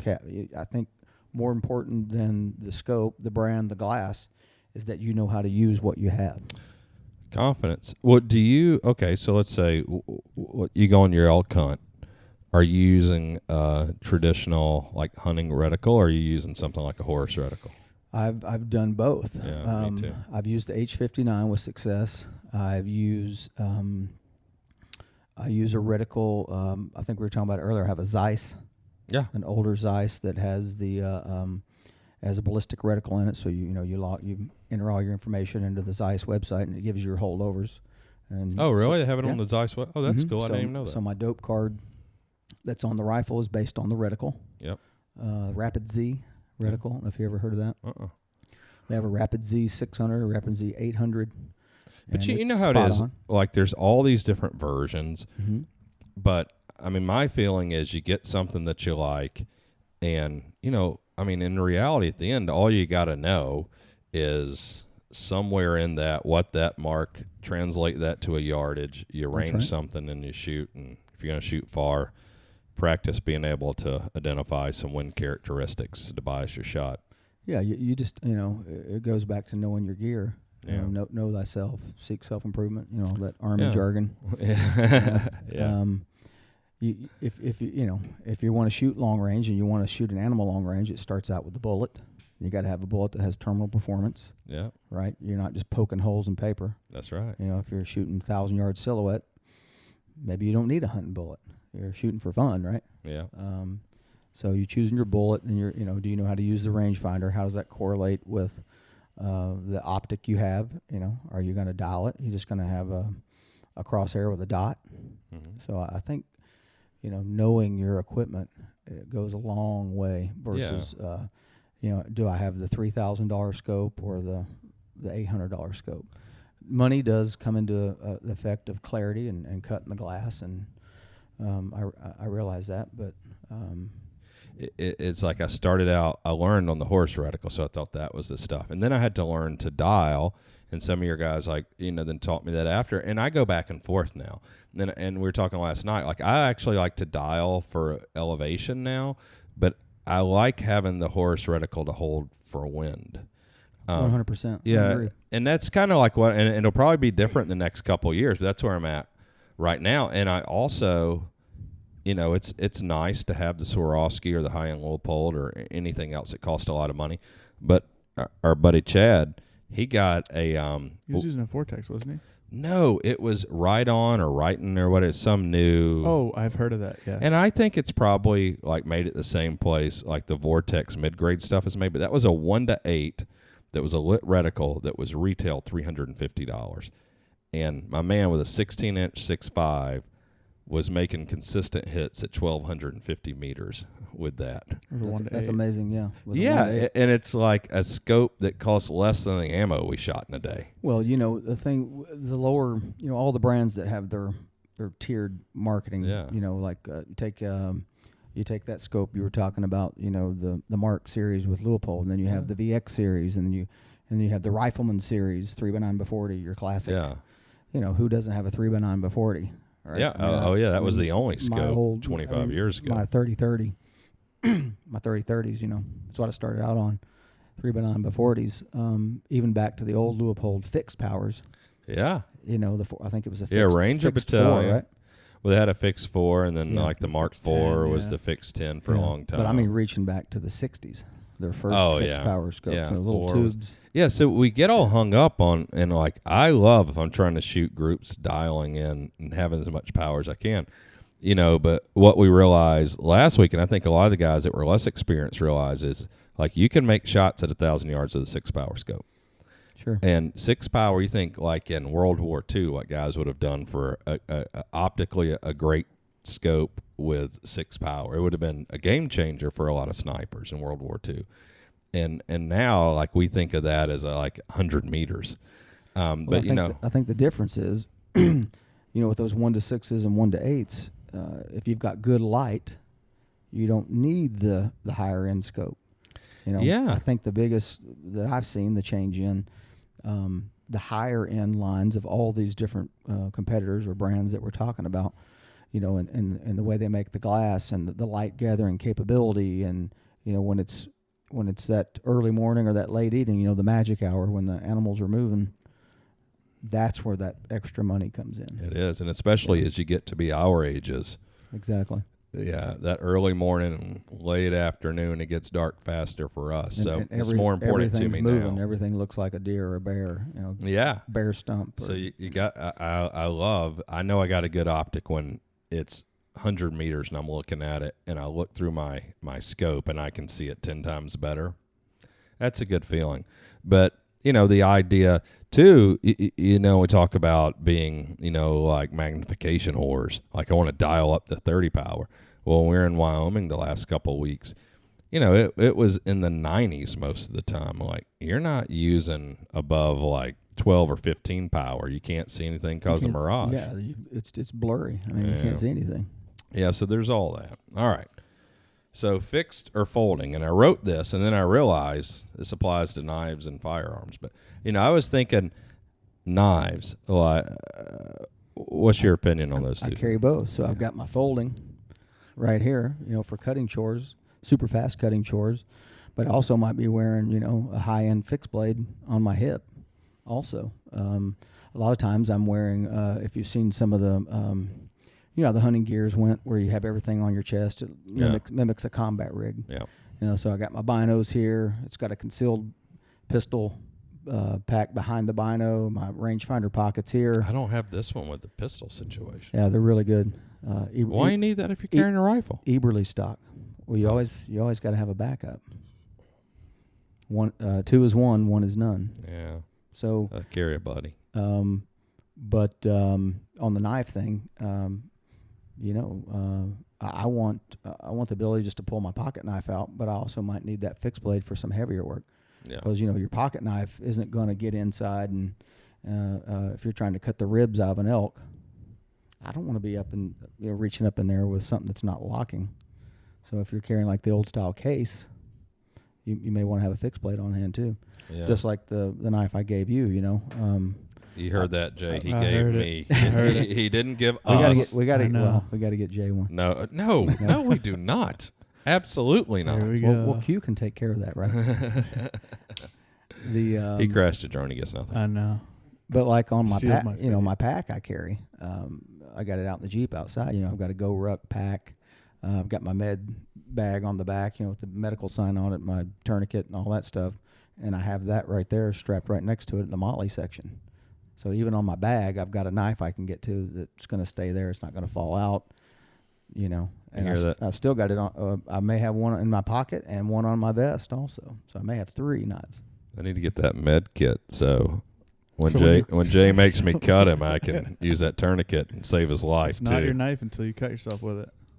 How about if I cut you with it? It's my knife.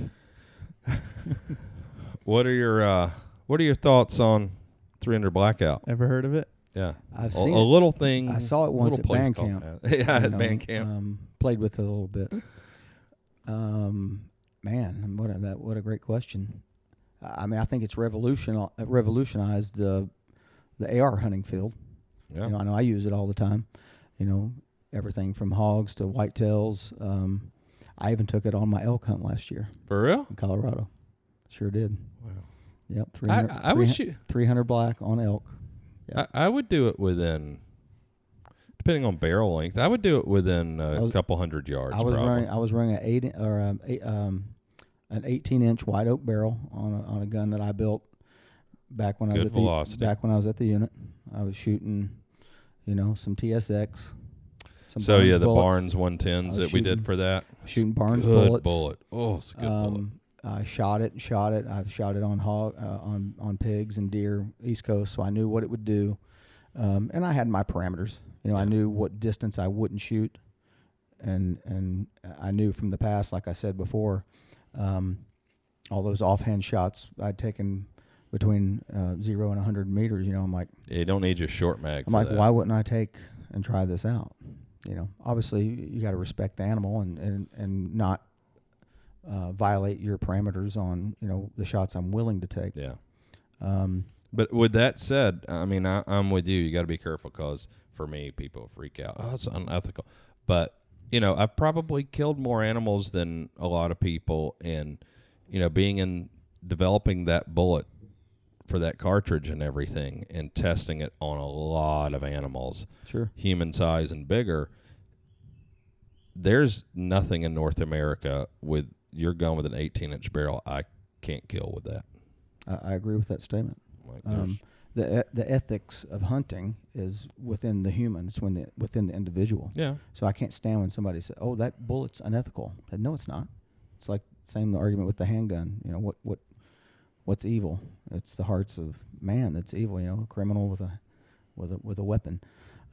So yeah, I'm like the bullet. Only the hunter can be unethical. Well, I love that unethical statement, because then it's like, okay, let's go watch Nature is Metal or something, or the videos like, right. What's real unethical on an elk? Like watch a grizzly attack one. Right. or look at the Rocky Mountain Elk Foundation stats after the reintroduction of the wolves. Yeah, like watch a pack of wolves get on an elk. They almost decimated the Montana and Idaho herd. Yeah. Now hunting is 2 to difficult. 4 years. The numbers were just drastically reduced, and a lot of times they were just there'd be carcasses found, but they just killed them. Yeah, just kill them, or they just eat the ass off of them, or like some little minor part. But that's real. I agree. It's real self-righteous of people, and they want to start dictating other people's hunting, because if you talk about like an ethical perspective of killing an animal, so then you want to dictate what cartridge. Well, that doesn't matter. Like what bullet, what range. There's all these other things, but I always go back to, and it's like when I got Ivana into hunting, and she loves, like a lot of people, and I think like we do, even as hunters, loves animals. And same to her understanding, then I have to teach her, conservation. And she's, brilliant woman, so she understands these things. But, it's ignorance until someone shows you. Like, you just don't know. And then there's that, and it's like, well, I don't know if I could do that. And it's like, okay, well, watch this video of this grizzly attacking a mule deer. Yeah, they don't die of old age in the wild. Like, everything in the wild pretty much gets eaten alive. Yeah. Like, or sick, or like falls off a cliff or something. Like, there is no good death for a wild animal. Well, and it's individual. It's individual responsibility. People want to dictate how you live and see things, but they don't want to take that individual responsibility. I take that responsibility to make that decision for myself. Well, it's tough. I know as much as you hunt, and I would think, I don't want to speak for you, but I've hunted a lot, and I've made mistakes. You don't always get the perfect shot. You don't always make the right decision. And it sucks. It sucks when you wound an animal. It sucks when you don't recover something. I've lost sleep over a shot that I thought was, I could have made a better shot. Yeah. Could have taken the animal sooner, quicker. Maybe had to have follow-up shots. Yeah. I'm all about one shot, one kill. I like Carlos that Hathcock theory. We all love it, but I don't like tracking animals. That's not always reality. No, it's not. It's not. But being prepared for a fast follow-up shot, yeah. And that goes back to training. You're right, because a lot of times, for most people, like if I post that I shoot a Gims buck at 500 meters with a 16-inch 6.5, like I'll get some criticism. People that are pissed at me and will DM me about it. I hear you. Like maybe a 300 Win Mag with a 20-inch barrel Barnes bullet is better in that situation. But also, like in that situation at Gims buck I shot in Africa, I shot 2 times. And I bet those 2 shots were within 1.5 seconds. Yeah, I've pushed a second shot because I thought I needed it and I didn't, and I regretted pushing the second shot. I mean, it worked, but I shot it far back and paunched it a little bit and opened it up, and it was not the best. Yeah, I mean, it happens. It's never a good feeling, but it's still probably the best death that animal could hope for. Well, like when I went to Africa, my biggest concern was, what are we going to do with the meat? I'm thinking, okay, we're going to hunt, plains game at high altitude, spot and stalk, free range hunting, and then that was my first concern, because you can't bring it back. No. So when they told me, well, we're going to do, we're going to get a cut, we're going to cook it every night, and then we're going to disseminate it to the rest of the villagers, the workers on the farms, and they're getting something from that. I was like, well, then that's great. Yeah, I mean, I think, and I don't know if I told you, but I said it on the podcast, Crusader safaris in they do Southern Africa, but primarily they're based in South Africa. It's a family-owned business, and they own hundreds of thousands of continuous acres. And it's similar to I went with Matabula. Same, up based out of South Africa. We went up the Eastern Cape. Yeah, so their main property is also on the Eastern Cape. Yes. But it was, they do cattle and sheep. And, it's about 650,000 continuous acres. And they have 100 employees. So there is nothing that goes to waste when you shoot an animal there, because, whatever you don't eat while you're there, that's what feeds all of their employees. That's the same thing, same experience that I had. All the actual, the workers, I don't know if they were day workers, but a lot of them lived on the farm. Yeah. They had their own, their own outbuildings where they lived during the work season. All the food extra went to them. Yeah. I mean, they didn't have the means to go on the hunts. Oh, no. You know what I mean? No. Yeah. I'm not going to get into all the different laws and you know what I'm saying? Yeah. They weren't afforded the opportunity to go out and hunt the animals. And but they're reaping the benefits from the hunters that are coming through there. And those are the best. I mean, they're the best meals we'll eat all year. So they're definitely the best meals they're eating all year. Just like in America, Hunters for the Hungry. Yeah. I mean, what a great program. Yeah, that's true. But, touching back on the 300 Blackout, you have would you hunt with your 44 Magnum, or would you take the 50-meter shot? Well, why wouldn't you take that with a 300 Blackout on an animal? So when I throw that up. Yeah, people don't really understand. Let's talk velocities. Let's talk terminal performance. I'm like. Yeah, the kinetic energy on target. Energy on target. Because we talked about this when we were out in Wyoming. Shot placement. Shot placement is a big thing. Key. Shot placement and bullet selection. 100%. To me. And then understanding that with, okay, what barrel length, because you need a certain velocity for the different projectiles to work. But, this is interesting that just blew my mind. And I asked the question to the engineers when we were out there, because I thought I knew the answer, but I just never thought about it, just ignorant, just never really even crossed my mind. We're shooting the 8.6, so our new cartridge, out in Wyoming, and the Subsonic, the 300 grain Sierra Match King bullet, Subsonic, so it loses so little velocity from muzzle to 1,000 yards. It's more energy on target, a Subsonic at 1,000, than 308 Supersonic out of a 16-inch barrel at 1,000. Yeah, it's amazing. And that kind of blew my mind when you were telling me about that yesterday. We talked about it for probably an hour. Yeah, that Supersonic slows down a whole lot, and then it's half the weight of this bullet. And this is a long, heavy, pointy bullet, and momentum's a thing, and that thing's not slowing down a lot. It's 1,000 feet at the muzzle, it's 850 or whatever on target at 1,000. It's losing very little of its energy. But like in your testing, somebody has to do that. Somebody has to be willing to envision that. That can be something. The naysayers who were kind of roundabout talking about, they don't get that. Well, somebody's out there discovering this and thinking about it. They just want to point the finger at you and you know how it is, man. There's haters, and I would say your group within the Army, you think about every time, which was just about every day, you guys want to do something new, hadn't been done within the parameters of your job description. and you guys are developing technology nonstop and pushing the limits. That's right. And how many people are like naysayers and haters? Oh, that's ridiculous. It's not going to work. Okay, why not? How? I mean, these are the people that really develop new technologies. Like, that's right. Okay, explain to me why it's not going to work. Like, have you done it? And yeah, people rarely have an answer, but you know how it is. It's windy at the top. There's always haters. Everybody wants to be negative. It's so easy. But yeah, for us, it's like we're trying not to let our pride get in the way. It's, we developed 300 Blackout in conjunction and 4 special operations.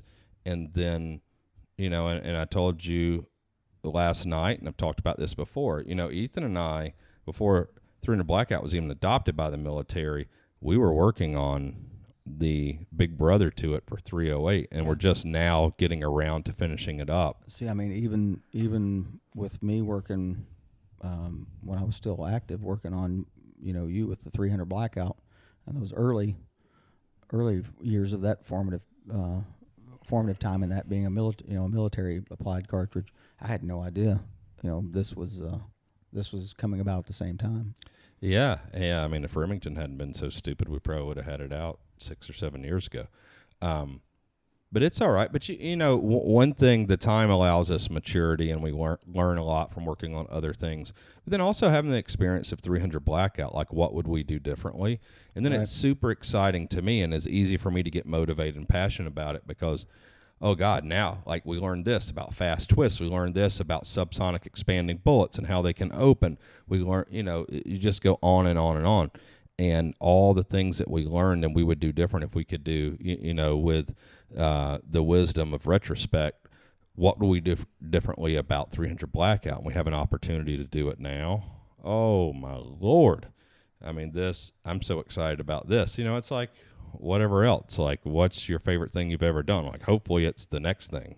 That's right. And that's what we're working on here. You can't rest on your laurels. You gotta look to the future, man. You gotta, if you're gonna be, I think if you're gonna be successful in anything, if you're not looking down the road, you're just you're fooling yourself that something's just gonna come up and dump itself in your back pocket. And, oh, look what I found. You have to look. You have to have vision to see what you're capable of. If you're not looking down the road somewhere, it's like with the knives or with the guns or with the bullets or all the people we know that work in industry and all the different everything we like. Guns, bullets, ammo, or camouflage. Equipment, TSE items. It's all the stuff. I love innovation in all of it. And to me, I think one thing where I'm excited, with your previous career, it's finite. Like whether it is because, and to me, it's the physical element combined with, like the passion and, like the, just your, like the mental aptitude, the mature. There's all kinds of things that go into it, but a different part of your career compared to what I'm able to do is there's not a huge physical part. Like when you're 30 years old and super badass in the Army doing these things, like, can you do that when you're 60? Like, probably not. It's tough. There's guys that push it past 50. Billy Wall. It's amazing. But they, that's a very rare crew, But, usually when you guys retire is probably just beginning the peak of my career because I don't have that. It's like mine is just really a lot of thinking and then going out and testing stuff, and there's not the physical part of it. Because I think about that with a lot of you guys, like how different it is, and that being such a large part of my life for so long working with you guys. And then you retire, and, guys choose different paths after retirement, and you do training and you do the knives and you're still in the industry. And a lot of the guys do that. But then some of the guys, go and do completely separate things. And for me, it's like I get to have, hopefully if I'm fortunate, like a 50-year career doing the same thing. So how many hours do I get to do that and get closer to trying to be an expert in my field? So I feel fortunate in that way. Because I think it would be heartbreaking, when you think about, you guys just being the best of the best, and you're just in the mix nonstop. And then all of a sudden one day, it's tough, you're not doing it. I mean, you don't think about it before you retire. I've been retired for 5 years now. I mean, you just don't even, you don't think about stuff like that before you retire, but then it hits you, Yeah. What am I going to do? Am I going to give back? Am I going to continue to find a way to continue, working with guns in my hands and what I learned in the military, and like you said, but some guys start cattle farms. Yeah. Yeah. And never pick up a rifle again, except maybe for some hunting or something. Yeah. It's so weird to me because, that's kind of, as adults, like our work, our vocation is kind of our identity for a long time. And not saying that's necessarily who you are, but it's how you're recognized, and it is a huge part of what you're doing while you're awake. Like, that's what you're doing. It's your identity. And for that just to be, like, you retire, that's gone one day. And that's cool. Like, you're always going to be a part of that fraternity. But then, like, you're not there doing that. A lot of guys, I struggled with it. I know a lot of guys that struggle with it, that, is that who I am, or is that not who I am? Because you're many other things. Yeah. So I think if you get wrapped around, like for years, I thought that's who I was. My job is me. And you have kids. Exactly. And you're trying to, you're either trying to explain it to them or you're not trying to explain it to them. Yeah. There's two schools of thought there too. Yeah. But yeah, I think if you don't break from that, there could be some issues. You have to continue on doing what you're motivated to do. If that's go do a cattle farm, go do a cattle farm. That's awesome. Yeah. If that's continue to stay in the industry and train and impart your knowledge that you were fortunate enough to be given or earn, however you want to look at it. Yeah, and that's all interpersonal. Like, you got to come to peace with those things, and we're getting deep with that. I think everybody's different. But from my standpoint, from being a vendor and on the outside and working with your organization, then bigger army and military organizations overall, but seeing it's got to be difficult because you start in the Army, go to Rangers, then you end up where you were, which in almost everyone's opinion that knows anything, like, you guys get the most respect, deservedly so, just a whole tier above everyone else. And I would see, over the years working on different programs, whether it was SCAR, it was something where it would be like a Whiteside program, big SOCOM program, and your guys and some of your cousins are always at the meetings. A few of you. I mean, you got to see the whole spectrum of different organizations. So that's actually, and that in and of itself, that's a pretty cool. Well, but the intermingling was what was interesting to me because, I would deal with Big Army on some things, and I hated Big Army stuff because I just don't have the patience, and I'm not looking at a 20-year time frame and who's making the decisions. And then I was ruined once I started working with y'all's organization because you have so many knowledgeable people that can act fast. We're going to get this shit done. We're going to test it. We're going to know. We're going to pick the best thing, and we're moving forward. This is going to be done in 3 months or whatever the thing is. And, like, you just got to commit to doing it. But what I would see in some of these meetings where I would go to these big meetings for SOCOM or, just military in general, and it'd be 30, 40 people in there. And then it would be a couple guys from your organization, a couple guys from John's organization. Right. And the respect that you guys got, you'd have like Big Army guys or, kind of the Whiteside guys running their mouths, trying to be like the alpha in the room. And you guys come in, don't say a bunch, but everybody shuts the fuck up when y'all say something about testing or y'all say something about usage or what's important. I mean, it was obvious who everyone looked to for leadership in the room. And that was part of it that I saw firsthand and, I loved. And that was an interesting part for me. And I don't know how, you probably know that because you start in the Army and you go to Rangers and you end up where you did. And, you know it. Like, there's probably very few people in Ranger Battalion that don't want to end up where you did. But, and it's the good thing about that is, like you were saying, it was still performance-based. Yeah. That's why I think that respect was there a lot of times, as you're referring to, was because they saw the outcome. Like if we had a requirement, we wanted something, I won't get into specifics, but we wanted a gun, it could be done within 6 months to a year. Whereas maybe our brothers in the big army, if they wanted a gun, say a new pistol, it took maybe 7 to 8 years. Yeah, I mean, it is interesting seeing how they start a program, and when it ends, no one's there who was there in the beginning, right. And so much gets lost in translation, and people add and subtract, and you end up with a lot of times a product's not viable, and that's not what I saw within your organization. You get it done. There's a reason you're doing it. You tested this, and the people are still involved. Yeah, that's definitely why. That respect, I think, a lot of times came from they saw the project we worked on. They saw the rapid acquisition of that product. There was a requirement. The requirement came from the bottoms up, not some general telling us, hey, you need that. Let's start a program because my buddy's company, who used to be a retired general, is going to sell us that product. Not that happens, but hypothetically. But that respect in that part of the world, the acquisitions world, and as far as weaponry goes, a lot of that came from that. They saw that it was a bottoms-up requirement. It was for the fellas. The fellows were the ones that acquired it.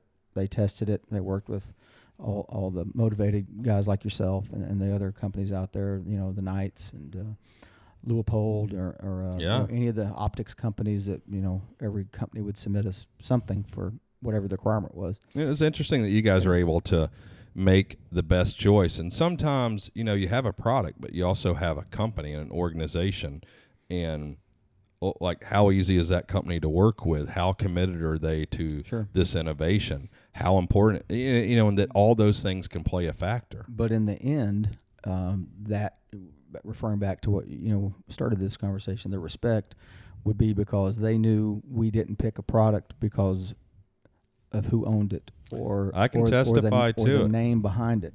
The product had to fill the requirement and be tested by us, and we picked the best product. That met our requirements. It was nothing other than that, and I think that's what garnered the most respect. Yeah, because they knew we weren't you weren't biased. We couldn't be picked at. We weren't biased. Yeah, you couldn't be bought, couldn't be picked at. Exactly. Because I will say I lost contracts that I should have lost, and I won ones that I should have won, and in winning those, we won them against companies that all the people involved were from your fraternity, and they didn't get preferential treatment. Like That's we right. would win stuff over them. And, in hindsight now, like looking back at several things, we never lost anything we shouldn't have lost, and we never won anything we shouldn't have won. That says a lot. There was never a predetermined outcome, and it is like, hey, here's a requirement, here's what we're doing, here's what you got to do to play, and we're going to pick the one. And it wasn't a surprise, or here's the way we're going to do it. Whatever meets all these requirements the best is what gets the contract. And that was fun. That's good. It's the way it should be. Merit. This is a pretty simple one. Aimpoint or Eotech? I've used both extensively. Me too. You have a preference now? I'm running the CR, the 123 sideways battery Eotechs on a lot of stuff, but I also am looking at going back toward like the I like the iBox on the Aimpoints. I like the Comp M. Yeah. Which was a very popular product in late 90s, early 2000s, in the Ranger battalions, and it trickled down to the 82nd and a lot of your infantry units. I think I'm thinking about the Comp M3. Yeah, it's M2, M3, the M68. He'll know that, there's a thing, cloners now. Yeah. And Jay's part of that community. Okay. Where they build like all the popular guns. That. So like during the 90s. Yep. Yeah. And that all this shit I should have saved if I'd ever dreamed this would be a thing. Oh, I know. You made a second fortune. But I think barring the the reticle issues that we're in the truss tree here, right? Barring the reticle issues, that Eotech had, probably. What year was that? Well, that's probably your organization where they had the batteries shift that were parallel with the bore axis. Oh, and shaking up that. Yeah, and then they went perpendicular. Well, with the big Army order, there was some. There was thermal shift. 14 or 15. Yeah, there was the shift. Yeah, it was like 5 to 10 MOA shift. Yeah, that was somewhere around what? I didn't even know this. Yeah, they fixed it, but I wanted to say it wasn't with ours, but it was with big military. Yeah, well, my understanding was they were always. I mean, they're not as bomb proof as Aimpoint, but the Eotech with the circle and the dot was always faster. That whatever the MOA of the circle is, and then your ability to have that that dot in the center, I think that helps a little bit with a CQB distance, acquisition of a target, and versus just one dot inside the. It's harder to find, takes longer. My eyes work funny too. That larger dot for the majority of shooters, guys that I train, they pick up that larger circle, and then that draws their eye to the center, and then they're superimposing that with both eyes open onto the target. Yeah, and they're making the shot. It's nanoseconds almost once a guy trains up. Say with an optic that just has a single dot, whether that's a 2 MOA, 3, 6, whatever dot is in there. So, but we talked about earlier that 25-foot rule or whatever it is. Yeah, split seconds matter. And the I think it comes down to personal preference. I mean, I hope I'm not trying to push that off that question, but I personally I run the Eotechs still. I've never had a single issue with any hollow sight or Eotech product, that specific one of their products on anything. I'm not a fan of the 3-power.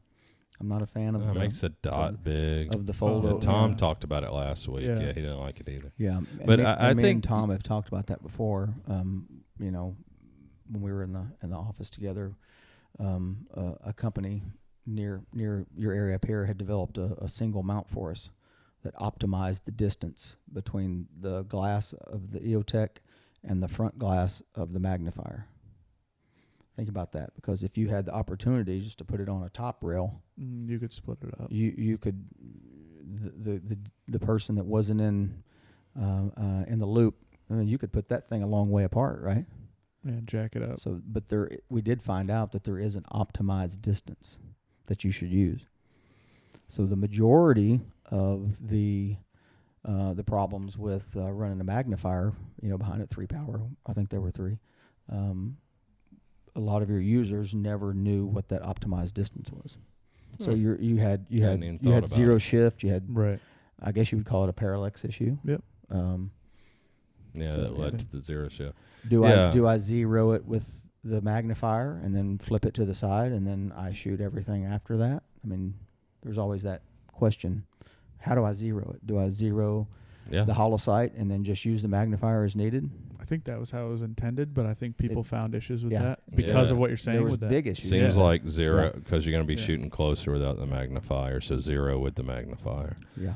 I don't know, but it does seem like your generation, once you guys helped to sort out the battery in line being perpendicular issue, everybody goes for that. And then to me, the downside is it's probably still, but I've not had a problem with one ever, but less durable than the Aimpoint. And to me, it's a little heavier. Well, I use the Eotech a lot, but right now, like, Leupold sent me that Delta Point Pro, and I'm not using it to get in gunfights with. I hunt with it and stuff. So, I love the super lightweight Delta Point Pro on it with just a little dot, and I'm able to make shots at a couple 100 yards with it. So, the thing with the Eotech too is that durability, who knows, whatever. But if for whatever reason you break glass on that window. As long as there's a little bit on there, you'll still see a reticle, whereas you can't with if you crack the glass with an Aimpoint. Well, it being encased, I Right. guess that's a good point, because you have an open like projector and dirt or and stuff gets over because it's a holographic. Yeah, it gets over that, then you lose And your another sight. note on that is you should always run backup irons. Don't tell him that. I mean, if I were using it, I'm giving him a jab. I don't know. I would say, let's say Kevin Brittingham's going on 5 to 10 hits a night. Yeah. Okay. Kevin Brittingham probably using some iron sights. Yeah. Kevin Brittingham shooting pigs in North Georgia. Yeah. I'm Just not bring an too extra battery. climb a tree. I Yeah. agree with you. Yeah, I mean, I just change my battery out like once every few months, and if something goes down, then I just take it as it wasn't meant for us to shoot those pigs, Chad. I agree with you 100%. We ran irons because if I fell down and broke the glass, if I'm in a fight, But your animals are shooting back at you. if I'm in a fight, Different deal. if I'm in a fight, or when we were in a fight, it wasn't if. You had all kinds of different things that could happen. You know, you're in and out of vehicles, helicopters. Yeah. The enemy combatants don't want to be restrained, so sometimes you have to, you're going to ground trying to get the cuffs on them, whatever. But your gear gets pretty beat up. So Yeah. we always tried to have a backup. You had your spare batteries, obviously. Yeah. You had irons on the on everything. So, Yeah, and at our age, everyone learned on irons. Now, so you can be I'm proficient about with it. light. If I don't need it, I'll leave it. That's what I'm all about. Well, let me ask you: do you know anyone that had? I'm not asking to name anyone or anything or incident, but that had an Eotech or Aimpoint, like an electro-optic fail in combat or in a situation. Yes, but You it do? wasn't. It wasn't a. It wasn't a failure of the optic itself. It was, an injury to it. Yeah. It was destroyed during combat. So they had to use their irons. Oh, so they did. Mm-hmm. Until we, and you get back, you got 5 more of them in your box. Yeah, you put another one on. You put a new one on it. You go out the next morning, you zero it, and you're back in okay, there. so that dude's real happy he had iron sights. That's right. Okay. Do you have a normal, or maybe it's different now, but what distance would you zero your non-magnified optics, whether it was an Eotech or an Aimpoint? Cow. Because I've heard so many. Okay, let's say it's a 16-inch 5.56. So let's make it easy. Yeah, This is in the classes we run. This question sucks up the first 2 days of the actual class, and that's usually with the Air Force guys. I love some Air Force guys. I get this question a lot with 300 Blackout, Super and Sub all the time. Is it a 50-meter zero or 100-meter zero? Or is it 25 or 36? Well, if you use the 25, like the old Army, you put up, the Army standards, you put up the zero target, which gives you a 300-meter zero. Right. So you shoot the little bitty target, to replicate a 300-meter target. Yeah. That's what we qualified on. Right. Is the simulated 300. When the client, if we're training somebody and they ask me that, it's a 2-day conversation. Hey, should we zero all these red dots to 50 or 100? Okay. So we have a whole whiteboard full of why for each, pros and cons, and then a whole whiteboard full of pros and cons for the 100-meter zero.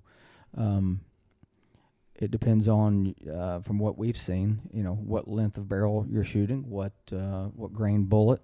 If I take a short-barreled rifle, say a 10.5-inch barreled rifle, shooting a 70-ish grain bullet, that's optimized.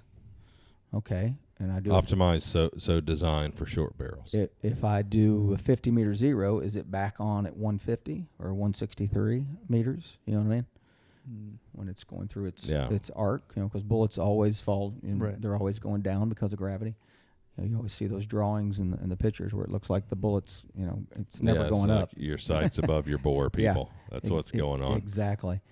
So we talk about that a lot in that 100-meter discussion. Then we talk about for your super precise shots. So then you're going to have a hold under. Right.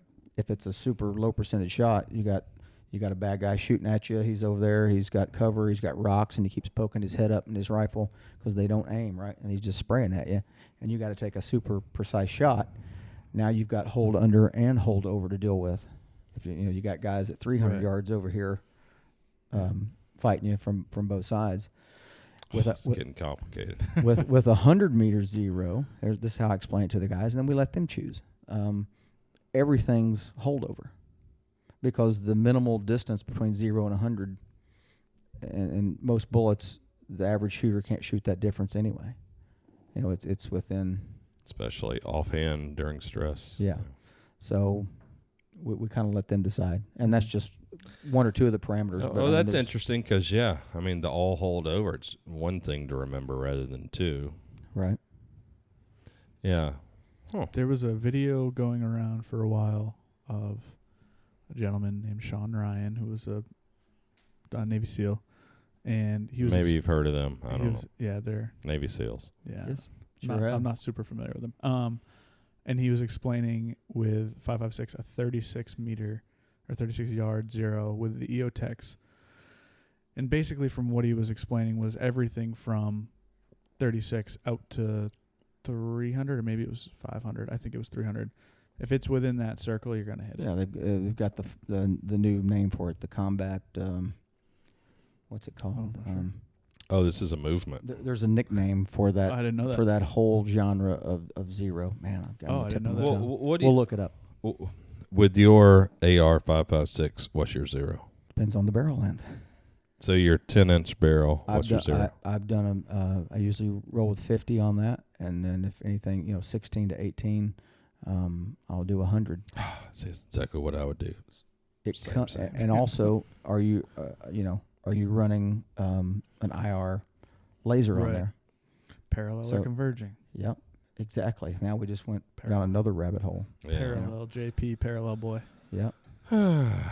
Well, I have to do that this week, actually. And I answer that question: how far can you see with your night vision?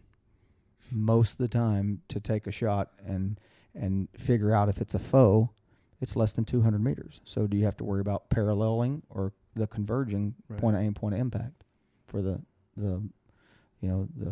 IR laser? I'm here for some parallel. Converge, my brain doesn't work quick enough. But the first question is, how far can I actually shoot at night and know if it's a threat? Right. For me, not very far. All right. So, it is interesting because I'll get, and I'm sure this is the same thing you get in your courses, is what's the effective range? Oh, God. Okay, I need like 9 other things before I can tell you anything, buddy. Yeah.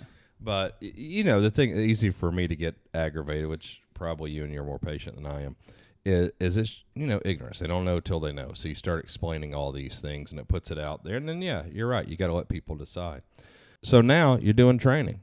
You guys are doing some civilian training. We did. We started a little over a year ago, including some civilians and some of the stuff that we're doing. And it's on a case by case basis. It's not the fact that I don't want to train civilians to shoot. A lot of the guys are my friends that I do train, guys that I hunt with, and then we have it's just harder to vet a group of clients to receive the training that I'm going to provide. Sure.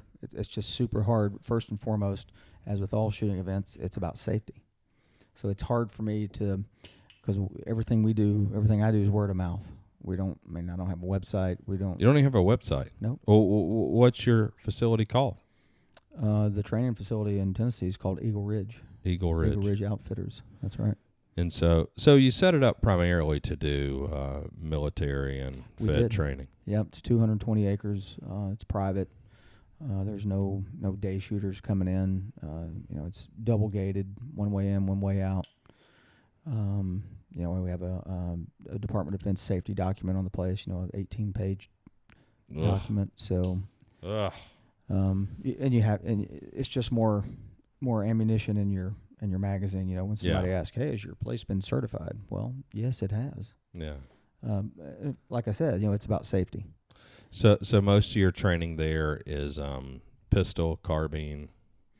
That's right. Yeah, we have. I think we touched on it earlier. We do have the flat range, but we like to joke, the whole place is a range. Yeah.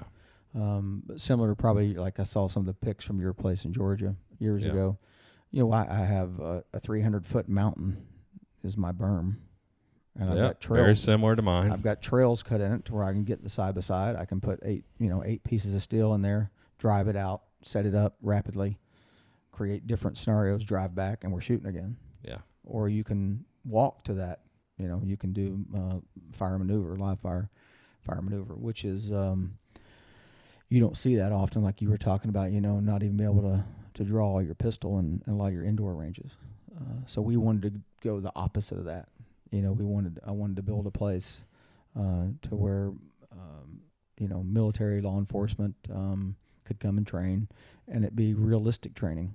The cover that we have is real cover. So I have concrete, stacks of concrete with loopholes in them that you're shooting through around. That looks like a big pile of junk in some foreign country that you would hide behind to take real cover. Well, you don't know till you know. Not a blue barrel at a 3-gun match. Yeah. Because when you kneel behind them and brace up, they fall over. You get shot through them, all sorts of things. So we build. I tried to build reality into it. Like for the fire maneuver stuff, we have the lay of the land. It's a real patrol. Yeah. You have trees to hide behind. And all of our barricades are real. They're either made of concrete, wood, block, and we, it's just I just try to make it as real as you can get in training. You can never make it like it truly is going to happen because you don't know what you're going to face out in the world. So, but the thing about the civilians, it's just hard to vet and get the right guys.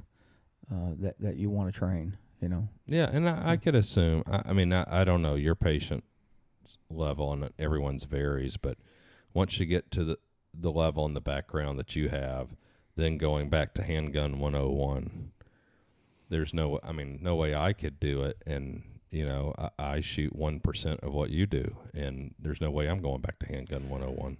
Well, that's tough. But the civilians I have trained have all been vetted through courses they've already taken. Mm-hmm. So it's like they've already took handgun 1.0 or carbine 1.5, and they're moving on. They're moving up. So I think this year we're going to see a lot more of some civilian training going on out there for sure. That's cool. Yeah. Oh, I know you got a whole lot more potential customers since Biden was elected. Yeah. If you ever I enjoyed training the guys that we trained last year. They were all hard shooters and super motivated. And the upside of training military guys and police officers, even when they don't want to be motivated, somebody is there motivating them to train. Yeah. So that's kind of another thing with training, having a civilian course. You hope they're motivated, but is there really anybody there to kick their butt if they get a little sloppy? They're doing it voluntarily and paying. You hope that. Yeah, I get it. Well, if you need guest instructors, Kevin and I put on the Love for the Streets course. So we can come in there.